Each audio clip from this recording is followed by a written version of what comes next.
Number 45 will be Cannon Rehagen, another birthday boy. He's 5'8", 185, and a senior.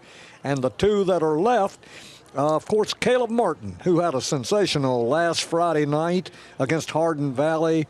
Number 12, 6'1", 180, and a senior. He weighs a little bit more than that now. He's probably up around 195. But this was preseason weights.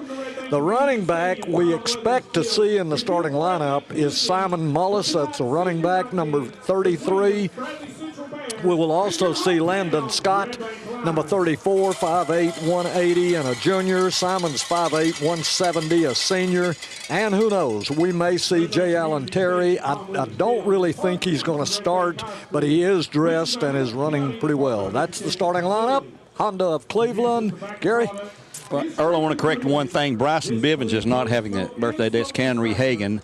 We talked about that, and I think you asked me about one of the other guys, and I don't want to make them older than they are, but it's just Canry Hagan's having that 18th birthday. Okay, I thought there were two of them. No, just him. We had those two on our interview. I hope those folks heard that. It's interesting to talk to them. We're about to have the national anthem coming to you here from the stadium, so we're going to have to send it back to the studio because we're not be able to pick it up. And I don't even see a flag on their flagpole down there. But I see a flag here that the ROTC group has. We'll send it back to the station here on Talk 101.3 as we continue with our Cleveland Ford pregame portion of the program here from the Audi of Chattanooga broadcast booth. Back in 2 minutes with more live coverage from the Lions, Tommy Weathers Field here in Red Bank. Tradition. It's important in Tennessee, and it's important to us at Insurance Incorporated. We are built on the tradition of great companies like McIntyre Insurance and Landmark Insurance to form a bigger and better Insurance Incorporated. That tradition continues, representing great insurance companies like Donegal Insurance Group. You not only get personal and business insurance expertise, but you also get more product options, customized solutions, and you get to deal with your neighbors right here in Bradley County. Call us for a quote today, 423-472-5051.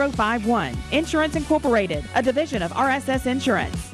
High school football supplied by Wholesale Supply Group. Come see the great savings this October at Mountain View Nissan of Cleveland. Save thousands on brand new 2024 Nissans and all of their quality pre-owned vehicles. They have over 500 units to choose from right now. Plus, Mountain View Nissan is offering 0% APR financing on select new Muranos, Rogues, and Titans. Wanting to trade in your own car? Mountain View Nissan has given up to $5,000 over book value when you trade, and they will buy your car even if you don't buy theirs. Shop in person on exit 20 off I-75 or online at cleveland-nissan.com. Payments per month for 75 months does not include tax and doc fee. Must finance through the dealer. Subject to credit approval. Pick from new deal stock. Voitic Center for Orthopedic Care treats all orthopedic injuries, including neck and back pain.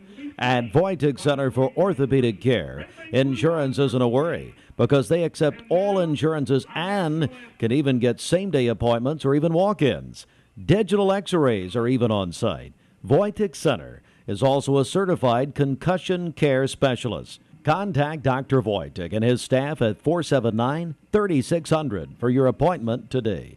L&B Appliance is your one-stop appliance shop, locally owned and operated, serving this area for over 30 years. They offer sales and service. L&B Appliance, located on Durkee Road at Highway 64 in Cleveland, 423-339-3231. L&B Appliance, large enough to meet all your home appliance needs, small enough to appreciate your business. Back here as the national anthem is wrapping up from the Red Bank Lion Band. In the final notes there. Nice night. Earl, I don't think it's any moisture at all falling now like it was when we first got here. Nope. I think it's completely ceased for the time being. We had just a light mist if you joined us on the pregame a little over an hour ago, but it's all gone. We may have a real rain-free, beautiful night for football. I just noticed one thing, a little unusual. We only have 5 officials tonight calling the game rather than the normal 8 that we have. I don't know if that's by design or by shortage or not, but one of them is up here keeping the time. I just seen him come into the press box up here near us. But and we need to mention, too, tonight on Mixed TV, Cleveland-Maryville game on Mixed TV at Cleveland High School, a huge Region 2 6A game tonight, a huge game there.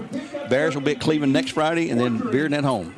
Both of the coaches may breathe a sigh of relief to just have 5. I never will forget at our preliminary tournament basketball meeting one time, they were debating when we were just beginning to use 3 officials instead of 2. and they were having to convince the entire group of coaches that 3 would be good. And Ron Baker from McMinn County raised his hand and said, if we have a choice, instead of going to 3 this year, could we just go to 1? That sounds like Ron. But here tonight, we're getting ready to wrap up the Cleveland Ford pregame portion of the program here on Talk 101.3. Wanted to mention, though, that the Cleveland game, as they host Maryville tonight, they're celebrating the 93 championship team. That is on Mix TV, and it's also Mix 104.4 with Terry Evans and our buddy Joe Kennan doing the analysis tonight with Terry there. And Walker Valley is off tonight. They'll play a team that we know nothing about next week called Pure Academy or something. I think Pure Academy. I think that's right. Don't even know where it's from, but they're a huge game. The following week on a Thursday night, they will be playing McMinn County up there. The same night, Bradley will host Bearden on Thursday night. That's the second game coming up after next Friday's Cleveland game at Cleveland. A huge game, needless to say. Tonight's game is a non-region game. And we talked about this coming out. You want to win this game. It's not the end of the world if you lose this. It doesn't affect you at all in the region because it is a non-region game. Talked to the Red Bank coaches prior to coming to the press box tonight, and they're telling you the same thing. Yes, we want to win, but our 2 games are our next 2 weeks, and that's exactly what they're pointing to, just like the Bears are. I talked to the players this week. I said, hey, is this a trap game? Are we going to have a mental focus on this game that we need to have? But since it is a non-region game, since it is Cleveland coming up next Friday, then we know what that means in a lot of ways for that game there. Cleveland has lost a game in the region. Bears are unbeaten. Beard is unbeaten.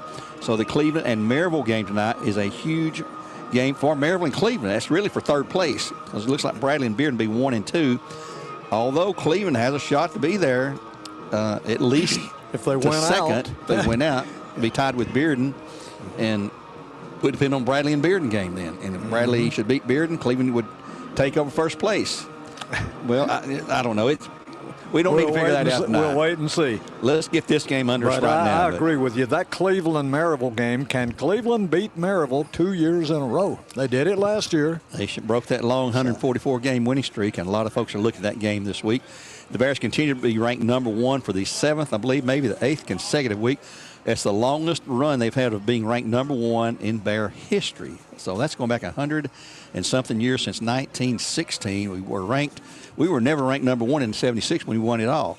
We were ranked number 1 in 61 after that was by vote, wasn't by playoff virtue, as a Bradley cheerleaders here. And boy, I tell you, Earl, I'm impressed with our crowd tonight. We have got at least twice, maybe 3 times as many fans here, and both school systems are on break. It's like our home game. We're just 35 miles down the road. Well, and people are chomping at the bit. When you're ranked number 1, people want to see you play, and I know we'll have a huge radio audience tonight. This game is available for you on video only through NFHS, so if you're a subscriber, go to NFHS, look for Bradley Central or Red Bank. It'll probably be listed as a Red Bank game since it's their home game. We'd like to thank some other sponsors, Village Volkswagen, locally owned and proud sponsor of local sports.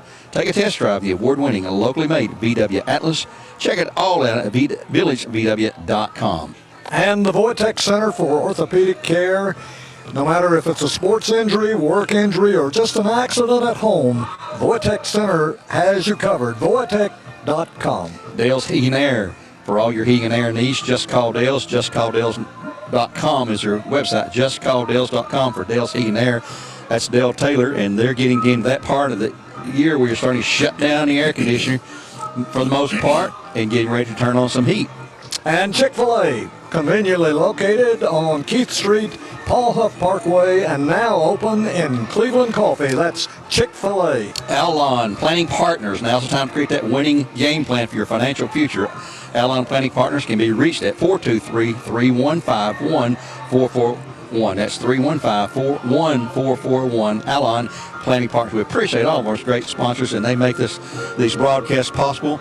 We'll be at Cleveland next week. The Cleveland-Bradley game will be on Mix TV as well as Mix 104.1 and Talk 101.3. Walker's going to be playing that Pure Academy. I think that's at Walker Valley. I'm not 100% sure there. I think it is. And we'll close out the regular season. Bradley will host Bearden, and Cleveland will play Hardin Valley. So that's how it's going to wrap up. We're already 8 weeks into a 11-week season. all have an open week, and Walker's having theirs this week as the Red Bank Lions, and they're in their very familiar blue and white, blue helmets, blue tops, white pants. Bears today in a different look. They have the white tops and gold pants with black helmets, and if you wonder why we're wearing that color, if you missed our interview with Damon that was just played a few moments ago, he said, I'm not going to let those guys wear white pants on natural grass because it takes forever to get that out. So they're wearing gold pants tonight, and this is a natural grass field on the second game we'll play this year in the regular season. The first, of course, was at McMinn County, first game of the year up there, which the Bears won 41-21, I think, the final score there. So Earl, always look forward. It's good to renew the series with Red Bank. We hadn't played him since 2004. We mentioned earlier it was 29-28-3 series standing. The Bears were one game up, and we have seen some tremendous ball games between these two teams that started playing first in 1942, right during the World War II era. And I look back, as I said, at your book, reminiscing about those games back in the 60s and 70s and the 80s. It's remarkable, Gary, how many games year after year after year were settled by 7 points or less. And this has been a fierce rivalry. And as you mentioned a little while ago, at one time this was a district game. And then we kind of went our separate ways, and enrollment shifted and so forth. But Bradley Red Bank is second on our schedule for the number of games, second only to McMinn County. And Red Bank, they know very well about this. Old-timers who are all 50, 55 years of age and older, and there are a lot of fans in that category. They understand the significance of Bradley versus Red Bank. And if I was that old, I'd remember some of those games too, Earl. But just kidding, Yeah. folks. Just kidding, you know that. Right now, the Bear captains representing the Bears this week is going to be number 3 for the Bears. Of course, that is Tito Williams, along with number 9, Marcus Gorey Jr., Eugene Patterson, number 77. And I believe it's Caleb Martin, number 12, the quarterback, is the 4th one. He's turned sideways. I can't see his jersey number yet. And for Red Bank, they'll send out number 12 is Kobe Smith, one of their stars. Number 6, Braden Howard. And also, I think it was number 2 when it turned around, which would be Malachi Stevenson will be the 3 there. Here come the Bears on the field through the big banner. And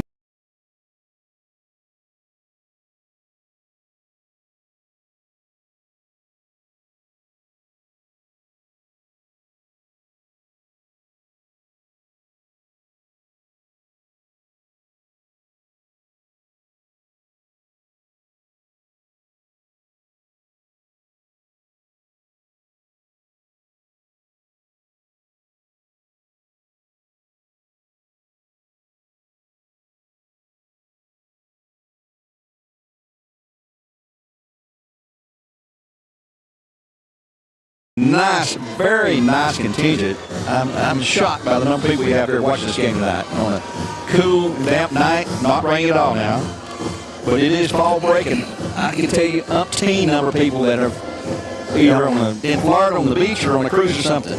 Gary, you just mentioned one of their captains, number 12, Kobe Smith. He's on defense, and he spearheads that Red Bank defense. And their defense, folks, is for real. They have a strong defense. And Kobe Smith is one of the top 25 prospects in the state of Tennessee by all the rating services. He's part of the Times Free Press Dixie Dozen, and he's headed for Duke. So obviously he is a good, solid academic student, much like Tito Williams. He was on Duke's recruiting list. But Kobe is the real deal. He spearheads this defense, and he's up around 200 pounds, 6'1". He's a senior, and he's probably headed for all-state honors. Very muscular build. He looks a lot like our number 12, Caleb Martin, his physical size. And I think they're about ready to walk across the field and have our M&M Construction coin toss coming up here in just a moment.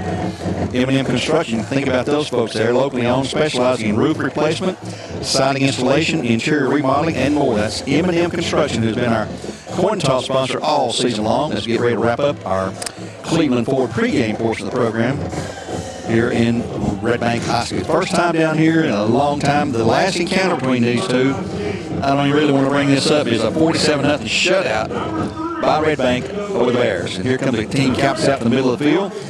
We have a 5-man crew, 5-man officiating crew. Normally have 8. I don't know the reason for this. I know there's been a shortage all year. That's why some teams are required to play on Thursday night in the 1s, 3s, and 5 classifications. Players shaking hands. Fish giving them some last-minute instructions. And I'm assuming this is a Chattanooga Association set of officials, although there's some Athens Association have actually refereed down here this year on Friday night because of the shortage. Coin toss in the area is going to be won by the Bears. Have won the toss. He taps Steve on the shoulder. They're going to defer to the second half. So there you have it. Let's take a quick break. We'll be back with the kickoff here on Talk 101.3 as we close out the Cleveland Ford pregame portion of our program. Back in a minute. When you need a new roof, it's all about trust. Your home is too big of an investment and you can't afford to make a mistake. Cleveland Plywood has the products and expertise you're looking for. Contractors have trusted them for over 50 years. Cleveland Plywood carries only proven products from reputable suppliers like IKO. IKO Cambridge is one of the heaviest weight asphalt shingles you can buy. Ask the experts at Cleveland Plywood to show you why that's important. Plus, IKO's limited warranties are among the industry's best. Protect the investment you made in your home. Go with the pros at Cleveland Plywood. Visit them at 2700 20th Street Northeast in Cleveland. Back here at Red Bank High School, the Bears did win the toss. They said we'll defer to the second half, and Earl and I, using our great geographical minds, think we're kicking west to east, right to left, because that Signal Mountain up there, surrounded in fog up there on the upper parts, just a light fog, nothing heavy. As Skylar Perk prepares to kick off, and back deep for Red Bank will be number 5. That's going to be Cordell Howard deep, along with number 7, Caden Lovelace. And on the far side, I cannot see that number. 20-something. Let me get my binoculars. Yeah, that's why we bring those things, isn't it? It's hard to tell from this far away. And we're ready for kickoff here. 22, I believe, here. 22. If it's 22, that would be Braden Baldwin, who is a junior. And they're letting the game clock run down. It's at 50 seconds now. That referee holds the ball before Skyler can tee it up. And they're not going to stop the clock, just going to let it run down. Beautiful setting, Red Bank here at the foot of Signal Mountain, here on Morrison Springs Road. If you come the way we come, over the dam and that way, rather than go through the gosh-awful traffic downtown Chattanooga with all the construction. Beautiful setting here. They have a live grass field. They have an 8-lane track around the field. And nice facilities here. One of the better, I think, in my opinion, high schools in all of Chattanooga. And athletically, they're certainly renowned for that. You remember a guy by the name of Gerald Ricks Jr., who's now an assistant coach at Cleveland High School, too, by the way. And he was here as a star, the number 1 ranked player in the country when he signed with Tennessee and Philip Fulmer. And buddy, he was a tough running back, too. He was. So there's the horn ending that run down the clock. And speaking of number 12 here, Kobe Smith, he's on special teams right here at the 50. Yes, he is. Yep, you're right. So Skylar Perkle will tee it up. He's had a good, solid senior year for the Bears. He's a right-footed kicker. Back deep is Cordell Howard, who they would like to get that. He's the deep man in the middle. Let's see where Skylar will put the ball. Here's a high, booming kick. That's going to go right to the 1, to the 2, 5, 10, 15, and blam. Boy, he is flattened there by one of the Bears, number 11 for the Bears. And that, of course, will be, where's my roster? That is, Tay Sheehy. That's who I thought it was, Tay Sheehy. So at the 16-yard line, so start at first down 10 at their 16-yard line.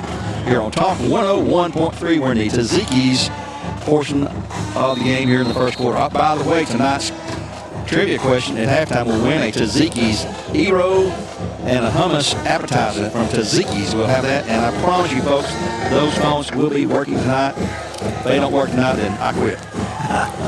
Empty backfield for Red Bank. The quarterback back there Now he moves the man in motion, resets the offense. He'll take the snap out of the shotgun, keeps him himself. And Tito Williams will be the first to greet him for maybe a yard. It's going to be second down and long, maybe a yard. Not much running room there. He took it and tried to go over the right guard, almost up the middle, but Tito was right there. He got maybe close to 2 yards. Sean Broon was the quarterback until he got injured. I think it's a torn ACL. He's done. He's a sophomore. He'll be back. Logan McGinnis is the quarterback right now. And talking to Ted Lockerby, he said, we're running our third string quarterback tonight against you guys. I said, well, injuries happen, and depth is so precious. Now we'll have a running back. It's going to be number 4. That will be Oliver Merritt, their main running back, to the right hip of McGinnis. Here comes the man in motion, left to right, and he'll hand it off to Merritt. No, the quarterback keeps it again, and he's met by A.J. Williams. Then Tito Williams pushes him back, and he'll get a yard or 2. Boo Carter on the tackle to the 19-yard. It's going to be 3rd down and 7 to go after just a 2-yard gain on that play. And the scoreboard is not showing downs, yardage, or anything, just the clock. It's 3rd and 7 from the 19. 3rd 7 from the 19 to the Bears, so we can figure that out on our own there. Look to the sideline, as most teams do nowadays, running a shotgun. And not really a huddle. It's all gather up back there and don't go into what we call a traditional huddle. Merritt in the backfield again with McGinnis. Wideouts to the left side, 2 of those, 1 to the right side. McGinnis ready for the snap. He will take it, hand it to Merritt, who will hit the middle, and he'll have short yardage. No, it's going to be 4th down. He's out to the 24. It's going to be a couple yards shot. It's going to be 4th down and about 2 to go for a 1st down. And I believe they're sending in the punt team. Yes, they are. And back to punt, it's going to be number 2. That's Malachi Stevenson back deep. The Bears will be, who's going to have, is that Boo? That is Boo Carter back at about our 45-yard line, anticipating the punt. 4th down and 2 yards to go at their 24. Too early to gamble at this point of the game. Nice snap right to Malachi Stevenson, and it's going to be short, not returnable. It's going to hit. Get away there, boys. Just at the last second, they stepped out of the way there. At the 40-yard line, the Bears take a 1st down 10 at the 40-yard line here at 9:41 to go in the first quarter play. After a power punt, and let's not take a break yet. Let's keep it right here. Let's keep it right here for you folks. 36-yard punt. Yeah. No return. And by the way, looking at the Farragut, or no, not Farragut, the punter we had last year, Hardin Valley, 44.5 yards a punt average on 28 punts, which tells your team ain't getting many first downs. You're punting 28 times. Trips to the right side of the Bears. Twins left, empty backfield. Man in motion. Right to left is Tito Williams. Martin back, throws out in the flat, going to be complete to Boo. To the 40, to the 45, he sidesteps 1. He's to midfield. He's to, he got tripped up to the last second to the 47, 49. But it'll be a 1st and 10 after 11-yard gain to the Red Bank line, 49-yard on the pass from Caleb to Martin. Quickly, no huddle, already ready to snap the ball. Trips, same formation, trips right, Twins left. Martin back, looking, going to run himself. He's to the 45, going to be hit. Yep. That's 46, gain of 3, 2nd and 7 coming up. Quarterback Martin on the carry. That was quarterback draw all the way. Quickly, ready to snap it again. Boy, this is the Josh Heupel speed up offense right here. Same formation. Trips right, Twins left. Empty backfield. I think he's going to go long here when these plays, Earl. Martin back, looking. Throws across Smith and Lee, complete downfield to the 35-yard line. Let's see who that is. Caught that. Be number 1, Jarius Rogers, down to the 31, and another Cleveland Ford 1st and 10. From the 46 to the 32. That's a 14-yard gain and a 1st down for the Bears from Cleveland Ford. Twins either side this set. They have a running back now in the backfield. Oh, they jump into the neutral zone. There's a flag on the Lions. Tito Williams in the running back position tonight. Tito Williams at running back. Bears will try to save it. He can do it. 5-yard mark off 1st and 5 coming up for the Bears now. Tito's a brilliant student. Perfect 4.0 GPA. He's bound for Northwestern. Will sign at the end of the season in December. That's 4 D1 commitments the Bears have right now and more coming. Twins either side again, same formation. Now Tito on the left side of the quarterback. Martin back to pass again, looking, throwing down toward the end zone. It's going to be incomplete. As he threw it over Boo's right shoulder. Boo was looking over his left. 2nd down and 5 coming up for the Bears. You knew they'd go long here shortly. And Boo was behind the secondary defender. Yep. A little bit of a miscommunication of one or the other there. 2nd and 5 coming up. The clock did stop at 8:25. They'll shift Boo to the right side with Jarris Rogers and Tito Williams down the backfield. Is Jalen Terry. There he is, Earl. He was wing up. Yep. Handoff to Jalen. He'll hit the middle. He's to the 25. He's down to the 23. And right at, I think, just a tad short. It'll be 3rd and maybe a yard. Out of the 23, I believe. 9 yards. 3rd and 1. No, it's 2nd and 5. He ain't 4. That's right. Gain the force, 3rd and 1 quickly. Set up, ready to snap it again. Martin, handoff Jay Allen. He's hitting the backfield. He stopped. He will not get it. He will not get even to the line of scrimmage. They were looking for that, and he's, well, let's see, he's nearly the line of scrimmage, but he'll lose. Oh, he'll lose almost a yard. It's going to be 4th and 2. Brad says, that's okay. We're going for it anyway. Too far to kick a field goal. Just about to be 40-something yard field goal. So on 4th and 2 at the Red Bank 24, they're going to go for this. Yeah, he lost a yard. That's Jay Allen. Empty backfield this time. Trips right, Twins left. Martin may run this one. Pass and flat's going to be complete. That's going to be Jay Allen Terry. He's got the first down inside the 20 to the 17. Simple little pass, but it's good for 5 or 6 yards. But how do you defend that? You can't. That's what I was going to say, Earl. You got Twins one side, Trips the other. Quarterback takes a snap and immediately stands up and fires it out in the flat to one of those guys. And you can't defend it. You just hope you can tackle him when he catches it. Martin back, passing again, looking, going to step up and run it. He's going to throw the pass incomplete, just skips it downfield. It's going to be 2nd and 10. He was about to take off and run, I thought. And it looked like he had eyeballed Tito for that pass that time. 2nd down and 10 for the Bears. Clock at 7:05 in the first quarter. No score. That was Jarris Rogers, actually. Jarris Rogers. Jay Allen Terry in the backfield for the Bears. Trips right side, single man left for the Bears this time. Martin set. Snap. Jay Allen Terry in the middle. He'll have a yard or 2. That's it. Down just outside the 15. So give him a couple of yards. Yep, at the 16. Gain of 2. 3rd and 8 for the Bears. Taken that time by Jordan Shaw for the Lions. Again, Jay Allen in the backfield. Twins either side again. Out of the shotgun. They'll put Boo in motion. They will fake it to Boo. And Jay Allen, we got a flag. Caleb. That's going to be on the Bears. Illegal procedure on the Bears. So I'll back them up 5 yards. Going to be 3rd down and about 13 to go now. It's 3rd and 8. Give them 5 off. 3rd and 13. No fakery here. This is definitely a passing situation. Back to the 21. Yeah.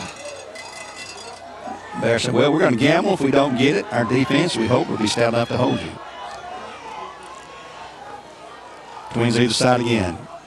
Mark back, passing flat, will be Max Wilson. He'll be down the 20 to the 15, and he will not get it. It's going to go over on down. No, it's 4th down. Sorry. 4th down coming up at the 15. So they got to get 7. You got about 5 then. Give him 6. It was 3rd and 13. Now it's 4th and 6. Same formation. Quickly, Bradley is taking no time between plays. Looking to the sideline now to signaling their plays. They have a set group of plays they start each game with. They're already pre-planned. That's why they've not looked at the sidelines to change the play until this one right here on 4th down and about 7 to go. Martin back, looking. Flag on the play. He'll overthrow everyone, and flag's going to be, see what the flag is on. And let's see, the call, it's probably the Bears are thinking it's on them, going to walk off the field.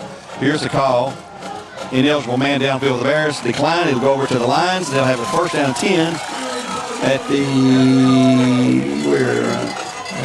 15-yard line. Be 1st 10 for the line. So they held the Bears on the first possession. They're going to mark it at the 17. 18. Yep.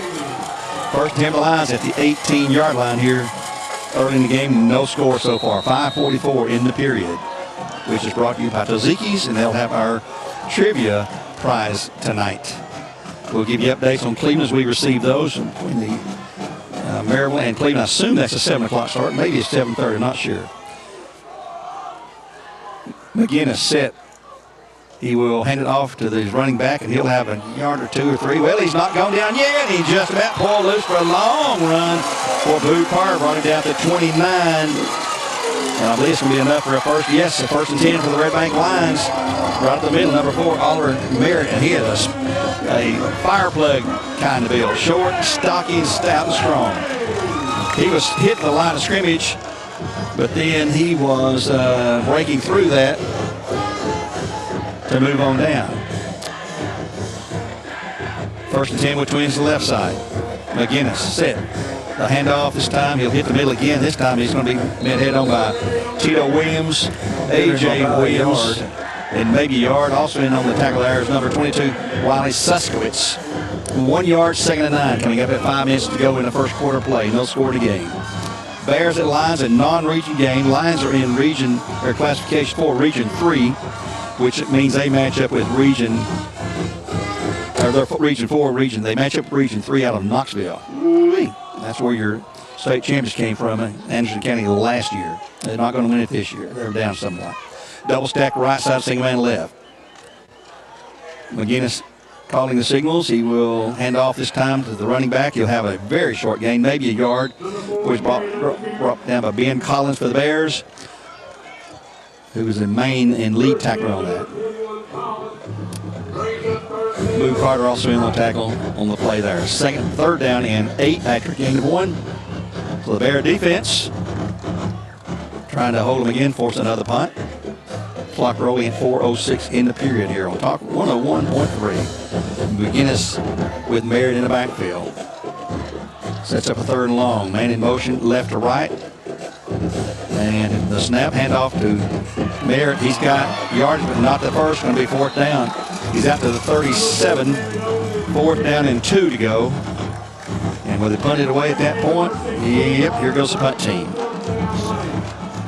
Malachi Stevenson again, 4th and 2. That's what they had the last time when they punted it away. But there's a little deeper in their own territory. This one is their 37. Well, they've not lined up to punt it yet. Oh, yeah, there he goes. Starting to say he's got 3 big old linemen in the backfield for protection, and here goes Stevenson out there to punt it now. Last one's what, 36 yards, I believe? 36 yards. The snap is to him, a nice snap. A low line drive. He'd be returnable. His Boo's going to let it roll back and roll it back. Will he pick it up? Yes, he will. At the 20-yard line to the 25. So he's trying to get outside. He's to the 30. He's going to be brought down right at the 30-yard line for about a 10-yard return. The 1st team of the Bears at that point.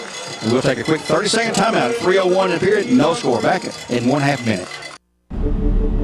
All right, Brooke, so tell me, why did you choose Auto Square? We were just blown away by the customer service. What my husband especially really loved about it is that we did not feel pressured in any way. We kind of fell in love with the car and the people.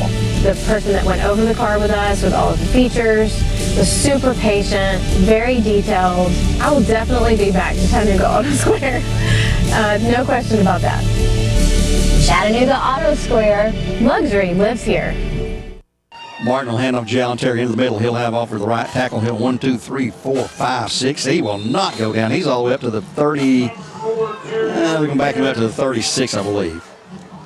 It'll be 2nd down and right at 4 to go. Yep, 6-yard gain, 2nd and 4 for the Bears at their 36-yard line here in the first quarter at 2:40 to go with no score. Clock rolling right along. It's been a quick first quarter. Again, Twins left side, Jalen in the backfield with Martin, quarterback. Martin dropping back to pass, looking. Going to scramble now. Going to be hit, and he will be fighting free from a couple guys and thrown down. He'll lose about 5 back to the 30. They'll lose 6 to the 30. 3rd down and 10 coming up for the Bears. Yep, back to the original line of scrimmage. He had no protection from his offensive line that time. And here comes for the Bears a new running back, number 33, of course, from Simon Mullis in for J. Allen Terry. Max Wilson out wide to the left. Jarius Rogers, Boo Carter out wide to the right. Simon Mullis on the left side of the quarterback. Martin back looking. He's got the little bubble screen across the middle. It's going to be complete to the 30 to the 35. He's got the 1st down. That's Jarius Rogers to the 40 to the 45 and fighting through to the 46 for a 1st and 10 for the Bears in Cleveland Ford. A 16-yard gain and a 1st down for the Bears. And that was a big catch and run right there, and the Bears needed that one. Jarius is dangerous with that ball in his hands. Folks just don't understand how athletic that young man is. I hope he gets a shot at college ball because he is deserving of it. Twin stack either side for the Bears now. Simon Mullis stays in the backfield with Martin. The snap. The fake to Miles handoff. The pass is going to be complete to Boo out in the flat. He's going to fire. Oh, he's free. He's 30, 25, 20, 15, 10, 5. And he's out of bounds. Oh, he's out of bounds. We thought he had it. At the 20-something. 23. 23. So, wow. Cordell Howard gets credit for knocking Boo out there. He was on his way. He was stopped dead in his tracks over there. And somehow, I don't know how he does it. I don't either. I don't know how he does it, folks. Okay, from the 46, our own 46. Pass flat again, dropped by one of the Bears. That's Jarris who dropped it that time. It's going to be 2nd and 10. So for Flag on the 27, play. that was a 31-yard gain to Boo. See what this flag's about. The L&B Appliance is our penalty sponsor. We hope we don't have to use L&B for that spot tonight. Here comes the call. Holding on the Bears. 10-yard penalty. Going to be 1st and 20. Back them up from the 23 to the 33, where it'll be 1st down and 20. L&B Appliance, our great sponsor for our coaches show and also for our penalty sponsors this year. Out there on Dairy Key Road, Josh Taylor and the guys. See them for all your appliance needs, repair work, new or used appliances. Man, they've got it all. Great selection in their showroom there. Clock stopped at 1:24 to go. 1st and 20 for the Bears at their 33. Martin back looking. Throwing across the middle. It's going to be complete to Jarris Ross on a great catch. Yeah, he had to go up the ladder on that one. That was a brilliant catch by Jarris. Down to the 16. It's going to be 2nd down and short. Let's see where they're going to give him to the 16, I guess. 2nd down, about 4 to go. So a 16-yard gain on the pass to Jarris Rogers. Boy, he can catch it, folks. Martin hands off to Simon Mills in the middle. He's going to be close to the 1st down and may have it before he's pushed back. We'll mark him back to 13. That's about where he had to get for the 1st down. Well, the official on the far side not giving us a good spot. They're going to say it's 3rd down and 1. He's using the wrong foot when he steps it up there. 3rd and 1 for the Bears at the 14-yard line now. I thought he had the 13. Mullis checks out. Jay Allen Terry back in at the running back position. Just like we'll have trips to the left side, single man on the right side. 4 down territory, of course. We're inside the Key of Cleveland drive zone here. As Martin is set. Low snap, hands it off to Jay Allen. He'll go. He keeps it himself. He's to the 10. He's down to the 7. 1st and goal for the Bears in Cleveland Ford as Martin takes it from the 13 or 14 down to the 7. A 7-yard pickup with 18.1 seconds. They'll start the clock as soon as they get it set. And this is running now, so I don't know if we get another playoff. They're lined up to go again, though, quickly. Trips right side, handoff. Yeah, Jay Allen Terry in the middle. He's down inside the 5, down to about the 3, and that'll be the final play of the 1st quarter here, which is brought to you by Tzatziki's here on Talk 101.3. Cleveland Ford 1st and goal for the Bears as the horn sounds, ending the 1st period with no score here from Red Bank High School, but the Bears are on the verge at the 3 or 4 yard line. We'll return. We'll set it up for you here on Talk 101.3, where we'll return in just 60 seconds. Tennessee Wesleyan University offers more than 80 majors and minors at the undergraduate and graduate levels. With a TWU pledge, students may be eligible to attend tuition-free. A 10-to-1 student-to-faculty ratio ensures students receive individualized attention, and Tennessee Wesleyan remains one of the most affordable colleges in the region. Visit tnwesleyan.edu to learn more about on-campus and online opportunities. Choose blue at Tennessee Wesleyan University. Come see the great savings this October at Mountain View Nissan of Cleveland. Save thousands on brand new 2024 Nissans and all of their quality pre-owned vehicles. They have over 500 units to choose from right now. Plus, Mountain View Nissan is offering 0% APR financing on select new Muranos, Rogues, and Titans. Wanting to trade in your own car? Mountain View Nissan is giving up to $5,000 over book value when you trade, and they will buy your car even if you don't buy theirs. Shop in person on exit 20 off I-75 or online at cleveland-nissan.com. Payments per month for 75 months does not include tax on dock fee. Must finance through the dealer. Subject to credit approval. Pick from new deal stock. Back here at Red Bank High School in Tom Weathersfield, they call this place. A beautiful setting here at the foot of Signal Mountain, at the base of it, where there's no scores to start the 2nd quarter play, but the Bears have 2nd and goal. They were 1st goal from the 7. They're 2nd and goal from the, we're at the 4. It's hard to see the far side where the mark is at. It's 4-yard line, looks like. Bears trying to take the lead here. Twins trips to the right side, actually. Martin has Jalen Taylor in the backfield. And he'll hand to Jalen. He's going to be hit behind the line. He'll lose the ball. And Red Bank scrambling for it. Did he get it? Well, I think they did. And yes, they have. So Jalen Terry on the fumble. The Lions will stop the Bears. They'll take over at their own 12-yard line, I believe. Make it to 13. Another turnover for Bradley. Had way too many of those here. I think 14 now, counting 2 last week. It's always not a good thing, but boy, that was an inopportune fumble right there. You had the ball about ready to take it inside the 5 at the 4-yard line, and just lost the handle on it. And there was a big scramble, and they recover it. Where is that, about the 13? Yeah, I believe it's 13. So we were at the 4, and the ball bounced back about 9 yards. Well, we knew that Red Bank's defense was their strong point.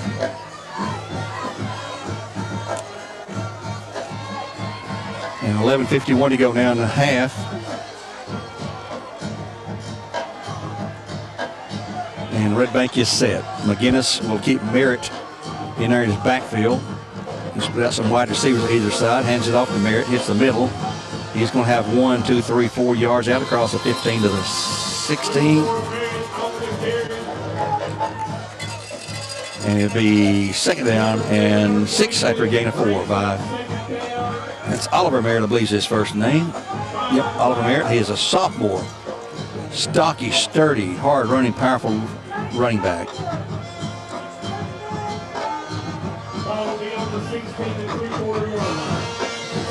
Clock running at 11:19. No score in this game for the Lions and the Bears.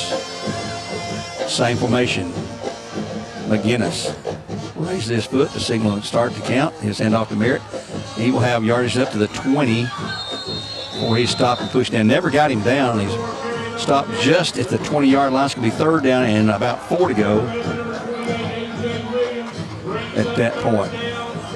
Middle of the line there, Ben Collins involved in that, along with A.J. Williams.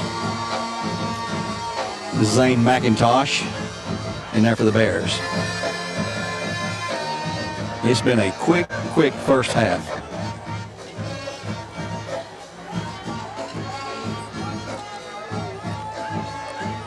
Long look to the sidelines. They are signaling plays now for Red Bank each play. They'll send twins out to either side, double stack on the right side. Twins split out to the right side. McGinnis now will go into double stack on both sides with Merritt in the backfield. Bradley showing blitz. Merritt handoff and hitting the back and spins free. Merritt is going to be, boy, he's fighting. He's going to be a little bit short of the first, I believe. Yeah, he He's on the spot here. Boy, he is very, very close. And they're going to mark him about the 23. And that's 1st and 10. That's where he needs to get They're it. moving the sticks. 1st and 10 for the Lions. He got that on sheer guts and effort there. He did. He did not have it. He was hit just at the line of scrimmage and fought through that and could not be brought down. That's just Red Bank's 2nd first down. Bears have dominated as far as the stats. No points, though. 6-2 in first downs. Getting ready is going to be the handoff to Merritt. He's hitting the back, but he's not going there. He won't reach the line. This time he'll lose back to the 21. It's going to be a 2-yard loss. 2nd and 12 coming up. Tackle Zane McIntosh for the Bears. 2nd down. Well, give him a 1-yard loss. 2nd down and 11 to go. Clock at 9:15 to go in the first half. No score in our game. And here comes trips to the left side. On 2nd and 11, this looks like it would be a passing play if I were guessing. We did a pick 6 early. We've not had one this year. Yeah. McGinnis set. He will throw it in the flat. It's going to be complete, and he's going to be taken down, and maybe losing more yardage. And boy, Demaris Ballard, Boo Carter, Unloaded on him. and Wiley Susquich were there. They'll lose 3 or 4 more back to the 19. Be 3rd down and 14 to go now. Yeah, 3-yard loss on the play. It was a pass play complete to number 7. That was Caden Lovelace on the catch. Trips right side. They just flipped the field this time. They're on the near hash mark on this side, near the home bench. Line set once again. McGinnis back, looking to pass. Those across the middle is going to be complete, but way short of the first down. It's going to be 4th and still about 10 to go. That's going to be number 19, Turner Humphrey on the catch, and they'll send in the punt team. So the Bears will have an opportunity again. They blew a perfect chance. It's 1st and goal at the 7. Fumble on 2nd and goal from the 3. Laid on the ground, back deep, Boo Carter for the Bears. We've had a couple of kicks. One was a low line drive. He returned for 10 or 15 yards, and one was unreturnable on the first one. It was only 36 yards. Malachi Stevenson, the punter, is set. Good snap. And a kick. Boy, it's a low line drive. It's going to kick and roll and roll and roll and roll and not go out of bounds all the way down to the Bear 22-yard line, I believe. Boy, be marked down 23-yard lines. 28-yard line. Yeah, 28 make that. That was 5 yards off. So the Bears will take over first down and 10. Let's take a quick 30-second timeout here on Talk 101.3. Back in 1.5 minutes. Hello, my name is Jeff Miller. I want to be your next district attorney. I will work hard to earn your vote. I will run a clean, issue-oriented campaign. My parents, Jute and Wynette Miller, told me, son, you don't elevate yourself by trying to bring somebody else down. As your state senator, I found that sage advice to be true. You deserve a DA with the right temperament, discernment, and maturity. I can lead this office. I ask for your vote and support on Super Tuesday, March 5th, 2024. Paid for by Friends of Jeff Miller. Well, on the first play of 1st and 10 of the Bears, pass from Martin to Boo was caught, and he was absolutely boomed. Boo got boomed. He lost a good 8 or 9 yards. They smelled that one coming. All the way back to the Bear 21-yard line. Loss of 7. Second down and 17 to go for the Bears now. That play was set. It was doomed from the start. Trips to the right side, single man left for the Bears. Jalen Terry in motion. Martin back looking. Throwing across Smith, complete. Jarris Rogers. He's going to have 5. He's going to have 10. He's going to get through. He's going to have the right at the sticks for a first down on 2nd and 17. And let's see where the spot is at. He's going to mark him shy by a yard. It's going to be 3rd and 1. Rogers. Now, it's a 1st and 10. They're moving the sticks. 1st and 10 for the Bears and Cleveland Ford. I guess he had a better spot than it looked like Mirror. They're at the Bear 38-yard line. 1st and 10 for the Bears. Trips right side. Handoff, Jalen Terry going left side. He's going to be across the scrimmage, across the 40 to the 41 or so. Gain of about 3. Going to be 2nd and 7. Yep, give him 3, 2nd and 7. Humphreys again on the tackle. Turner Humphreys for the... And who carried them? That was Jay Allen. Signaling the plays from the sidelines. Jay Allen in the backfield with Boo to the right side. Trips right, single man left again. Martin back, looking long, looking left. He's going to step up and throw the pass. The flat's going to be complete. Did he catch it? They're saying no. Redbank agrees. It's incomplete. Yep. Intended over there for one of the wide receivers on the far side. And that looks like, I'm not sure who that was. Oh, that's Tyree Stovall, number 10. I see now. So on 3rd down and 7 to go for the Bears. Same setup, single man left, trips right. Ooh, Redbank jumped and got back. Long discussion on the play. We don't have a play clock here even. Earl, I just noticed. Martin, pass flat to Boo. He's to the 40, to the 45. Side steps 1. He's going to be right at the first down, but I think it's going to be short. Boy, he is right there. No, it's a 1st and 10 for the Bears. And Cleveland Ford. They didn't even look at that one. To the 49. Yeah. 48, they're going to mark him. That's on the 49 of our list. Anyway, it's 1st and 10 for the Bears. Yeah, 48. The sticks don't line up with where it is on the field. That's the problem. But anyhow, it's a first down. Yeah, they have no play clock here, which could be a problem for the quarterbacks. Trips left side this time from the right hash mark. Caleb Martin looks to the sideline. That's Brett Stanford, who signals in the plays normally for the Bears. Bryson Bivens from our interview this week on the snap. Back to Martin. He's looking, has time. All kind of time. That's going to roll out to his left, and he's going to throw it long down the field. It's going to be just thrown out of bounds, incomplete. 2nd and 10 coming up. Yeah, Tyree Stovall, the only wide man down there, but he was covered. 2nd and 10. Clock stopped at 5:40 and a half. Still no score in this game. No score. In our region last night, Knox Farragut got beat badly again, 31-14 at home by Jefferson County. It looks like they'll win Region 1. They're unbeaten in region. They've got an easy roll, one more game. Handoff in the middle. That's going to be, is that Simon Mullis? That's Simon Mullis, number 33, across midfield. He'll pick up about 4 yards. Yeah, now they're going to back him up. What are they going to do? Yeah, about 3 yards. One ref on this shot gives him a spot much better than the other side. Ball's at the 49-yard line in Lions territory. 3rd down and a good 7 to go. Trips left side again. Martin, high snap, pass out and flat, incomplete. Not a good pass to Boo Carter. It's going to be 4th down. And let's see what the Bears decide to do here.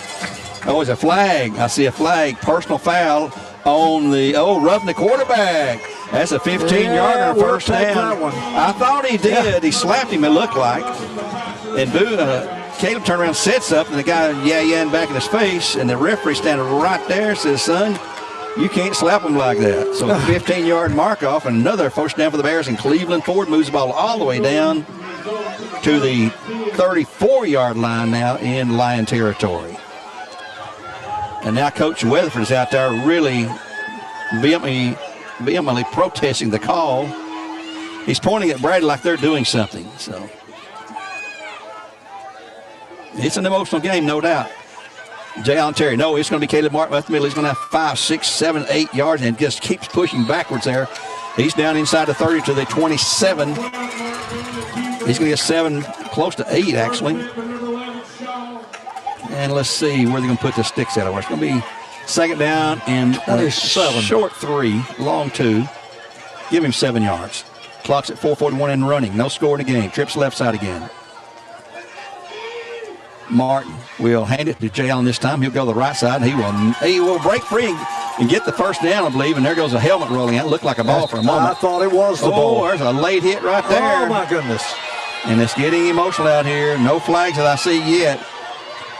But they got up and shoved Jay Allen. He shoved him right back. So Jay Allen on the carry gets down to the 25, I believe. To the 25, and that's right at the sticks for the first down. Time's going to be called by Red Bank. Let's take one with them for Tzatziki's. Back in 1 minute, 4:24 and a half, no score. Paula, tell us about how you came to shop at Chattanooga Auto Square. Well, I was introduced to it from my husband. He purchased his first Range Rover years ago. And then occasionally I'd start asking him if I could start driving it. I would confidently recommend them. I mean, they make you feel like family from the moment you arrive. Being in real estate for like 34 years, you really come to value and appreciate the level of service that Range Rover gives you. Chattanooga Auto Square, luxury lives here. Two of the world's most iconic brands, M&M's and Twix, are made right here in Cleveland at Mars Wrigley, and they are hiring. Production assistant positions starting at $16.19 per hour and team member positions starting at $19.27 per hour, plus a $1.50 shift differential and a $1,500 sign-on bonus. Benefits begin day 1. Apply at careers.mars.com and search Cleveland. That's careers.mars.com. Mars Wrigley in Cleveland. Your tomorrow starts today. Here we go after the timeout. 3rd and very short handoff to Simon Mills. He's got the first and then some. He's to the 20 to the 15 and dives ahead down to about the 17 or so. Yep, 17-yard line. 1st and 10 for the Bears, and Cleveland forward with 4:18 to go. Good solid running there by Simon Mullis. He found a hole on that left side and then just dived. Got down to about the 12 or 13. Simon again on the left side. He's going to have yards down inside the 10. He keeps fighting down to about the 6-yard line, which brought down from the 12.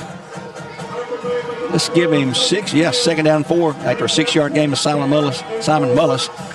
Bears got down here earlier and fumbled the ball away. And here's Martin on the keeper this time. He'll hit the middle with nothing. He will get to the 5, and that's it. 3rd and still 4. No gain. Got to get a score here. I'd say 2 down. And there's, I thought he's throwing a flag. He's throwing a towel.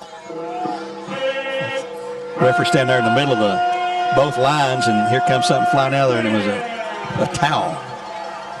3rd down and 4 for the Bears. They're at the Lion 6-yard line, just outside the 5, actually. Set to go one more time. Here's a fake to Mullis. Martin back, boys, being chased. He's got to get rid of the ball. He throws out in the flat. It's going to be. He's got it. I think he touchdown Bears, yes, on a deflected catch by Jarris Rogers. He was falling down and fell over, and it come down right in his hands, laying flat on his back. Yep. That's a 3:05. It's just a matter of whether or not he could hang on to the ball. I mean, Caleb finally saw him there. He was open, and by the time he caught it, he was on his knees. Yes, and it flipped up out of his arms, but he rolled over and it hit him as he's laying flat on his back. Here's Skylar Perkins, PAT. That kick, it is up, and it is good. Time on the field after a Tennessee Valley Urology touchdown, and the Mars Wrigley extra point of the Bears up 7-0 here. 3:05 and a half, 7-0 Bears over the lines. 3:05 in the first half for Red Bank. Back in 30 seconds with the Bradley Central kickoff. As a homeowner, I'm always looking for peace of mind, especially when I have a costly unplanned expense, like a cooling system repair or replacement. That's when I turn to the free eScore home evaluation program offered by Cleveland Utilities. This program offers invaluable advice from experts trained and approved by TVA. A network of contractors are licensed and insured, so you can be assured the job will be done right and inspected for free. Sign up online at www.2escore.com or call Cleveland Utilities at 472-4521 to learn more. Always looking for ways to help our community. We are Cleveland Utilities, your hometown connection.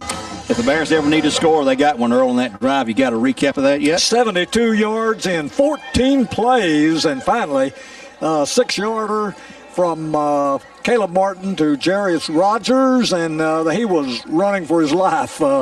And finally found Jarius open in the left corner of the end zone. And finally the Bears put some points on the board. Skylar Perkle good on the extra point. 7-0 Bears. And that's our Elders Ace Hardware scoreboard. A score similar to that from Cleveland High School. Maryville 7, Cleveland nothing. Second quarter of the game there at Cleveland High School tonight. That game on Mix 104.1 and also on Mix TV. Here a high spinner taken at the 10 to the 15. That's Howard again. To the 25, to the 30. Nope. To the 28. And a flag comes flying in there on the tackle, so let's see what that call would be. That's probably going to be a major penalty on one of the two schools. I'm not sure. I didn't see anything.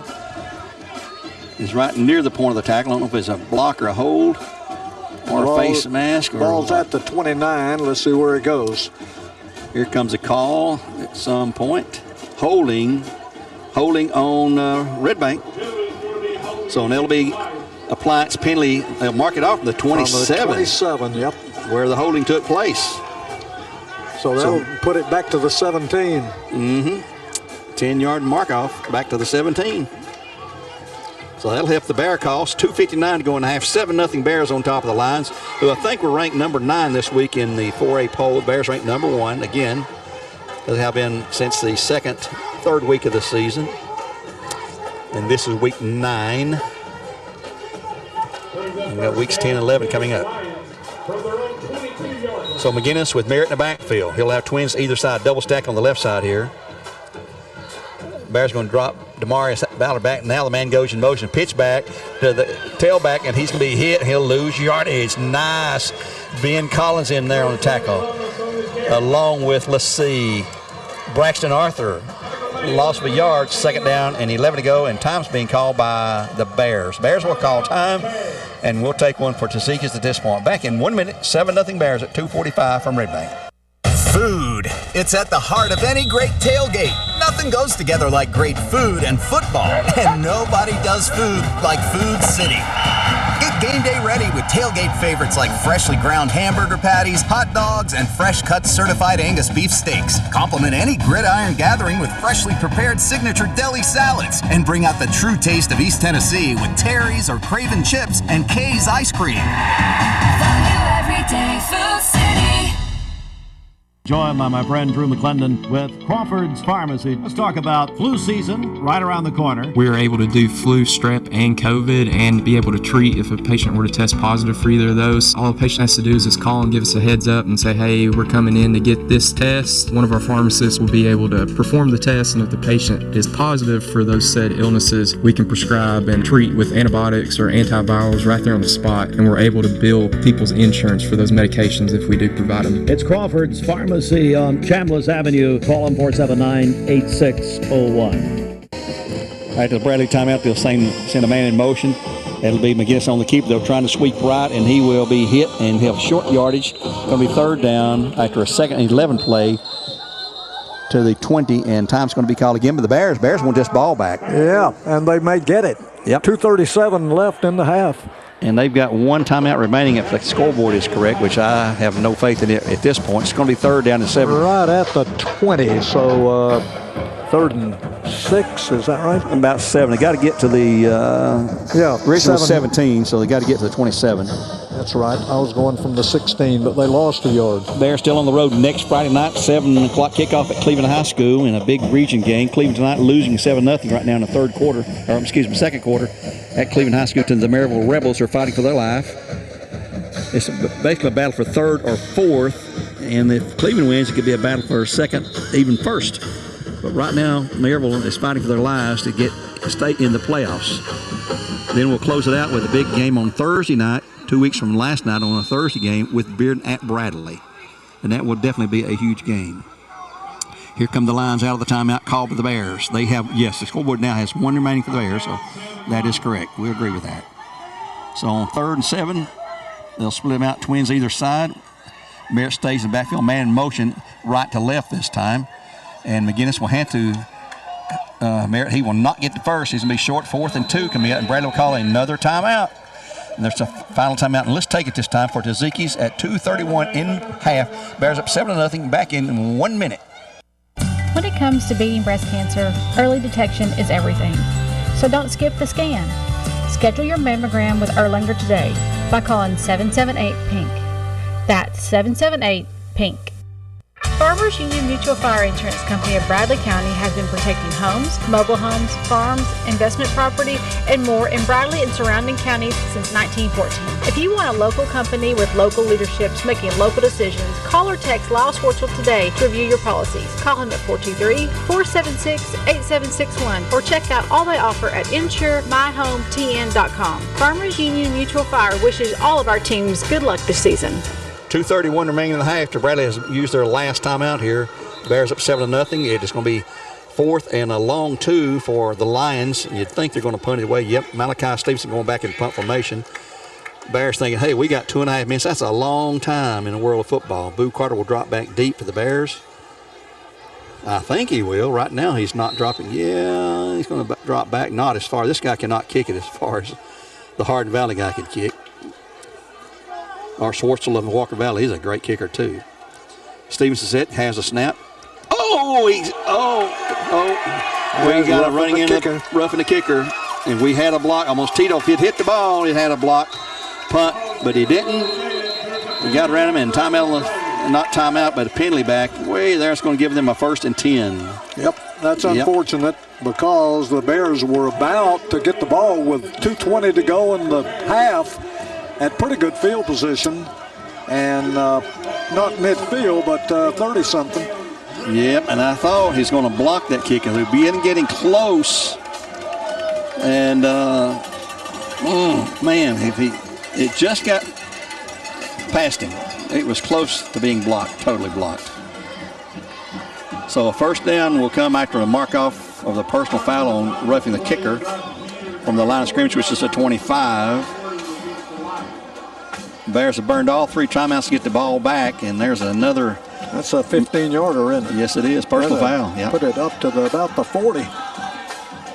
Our special teams has had some issues this year for different reasons. Fumbles. This time is a roughing the punter. First time we've seen that this year. That's an L&B Appliance sponsored penalty there. So on 1st and 10 now from their own 40 with 2:20 to go. See what the Lions decide to do here. I'm thinking they're going to try to pass the ball and get downfield. What could have been that close to disastrous block punt turned into a roughing the punter. Merritt in the backfield with McGinnis. They'll send twins left, single man to the right side. He is set. The snap. And he bobbles the snap. He's going to get up and throw it. A long pass down the field. It's going to be way. Oh, he caught it. It's interference going to be called on Marcus Goree.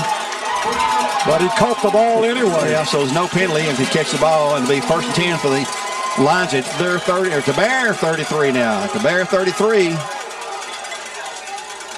And see where they're going to mark this. It's from the line of scrimmage. two different referees, and it was interference. Whether he caught it or not is going to be interference. He's going to get the first down. Well, if he caught it, why would you not take the play? Did you not have the option?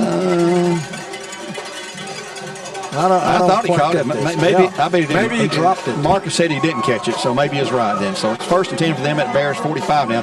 Back-to-back major penalties on the Bears, one on roughing the punter and one on pass interference. You can bet Red Bank's going to light it up again with 2:12 to go. They're down 7-0 to the Bears here on Talk 101.3. Man in motion right to left. Handoff, Merritt in the middle. He'll have nothing. He'll lose. Back to the 46 mostly. It'll be a 2nd and 11 coming up. Clock rolling at 2 minutes to go. A.J. Williams on the tackle for the Bears. And they're not hurrying up. There's no sense of urgency from Red Bank. They're going to huddle up. Clock running. They've got 2 times out remaining. Here they come. Clock's at 1:45. They're taking their time, Earl. I just don't understand this. I don't either. They're at midfield, actually in Bear territory. McGinnis, after a long snap count, he's going to keep it himself. Roll out wide right. He'll have the first down and down into the Bear 35 to 32 or so. They'll stop the clock to move the chains, that's for sure. Now they better hurry it up. So clock at 1:30, and I don't think he went out of bounds or not. No, I don't think so.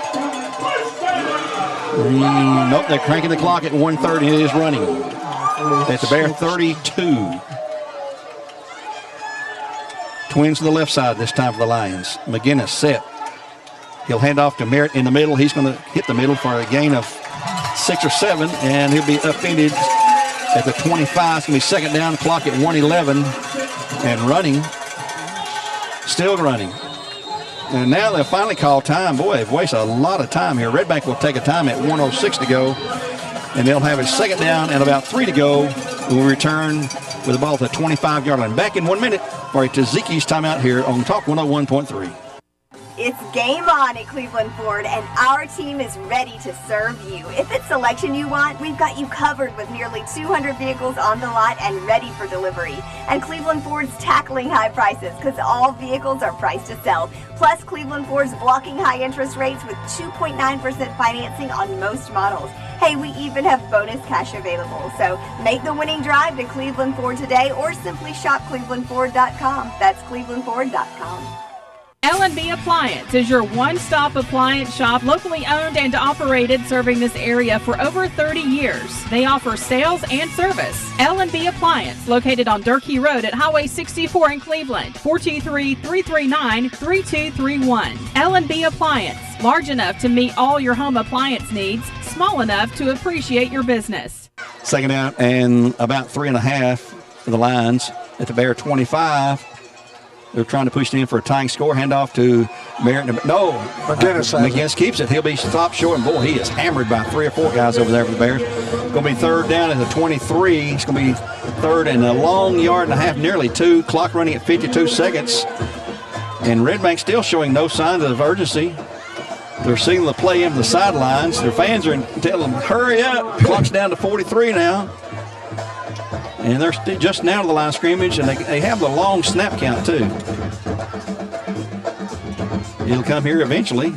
McGinnis keeps it himself. He's going to be getting the first down, well, right at it. Yeah, I believe he's got it. Down about the 21 with 26.9 to go. He'll stop the clock to move the chains, and it will be a 1st and 10 for the Lions at the Bear, just outside the 20-yard line. This caught the 21, though, when they finally put it down there. At the 21, 7-0 Bears over the Lions with clock running at 20 to go. Still running. McGinnis puts a man in motion. I don't think they're set completely. McGinnis back looking. Going to roll out. And there's a flag on the play. Going to be holding on the Lions here. And he's going to run to the right side now. He's going to be chased and hit and knocked down with 4 to go. And the clock's going to stop at 3.2 because of the penalty. But they're not trying to get down there.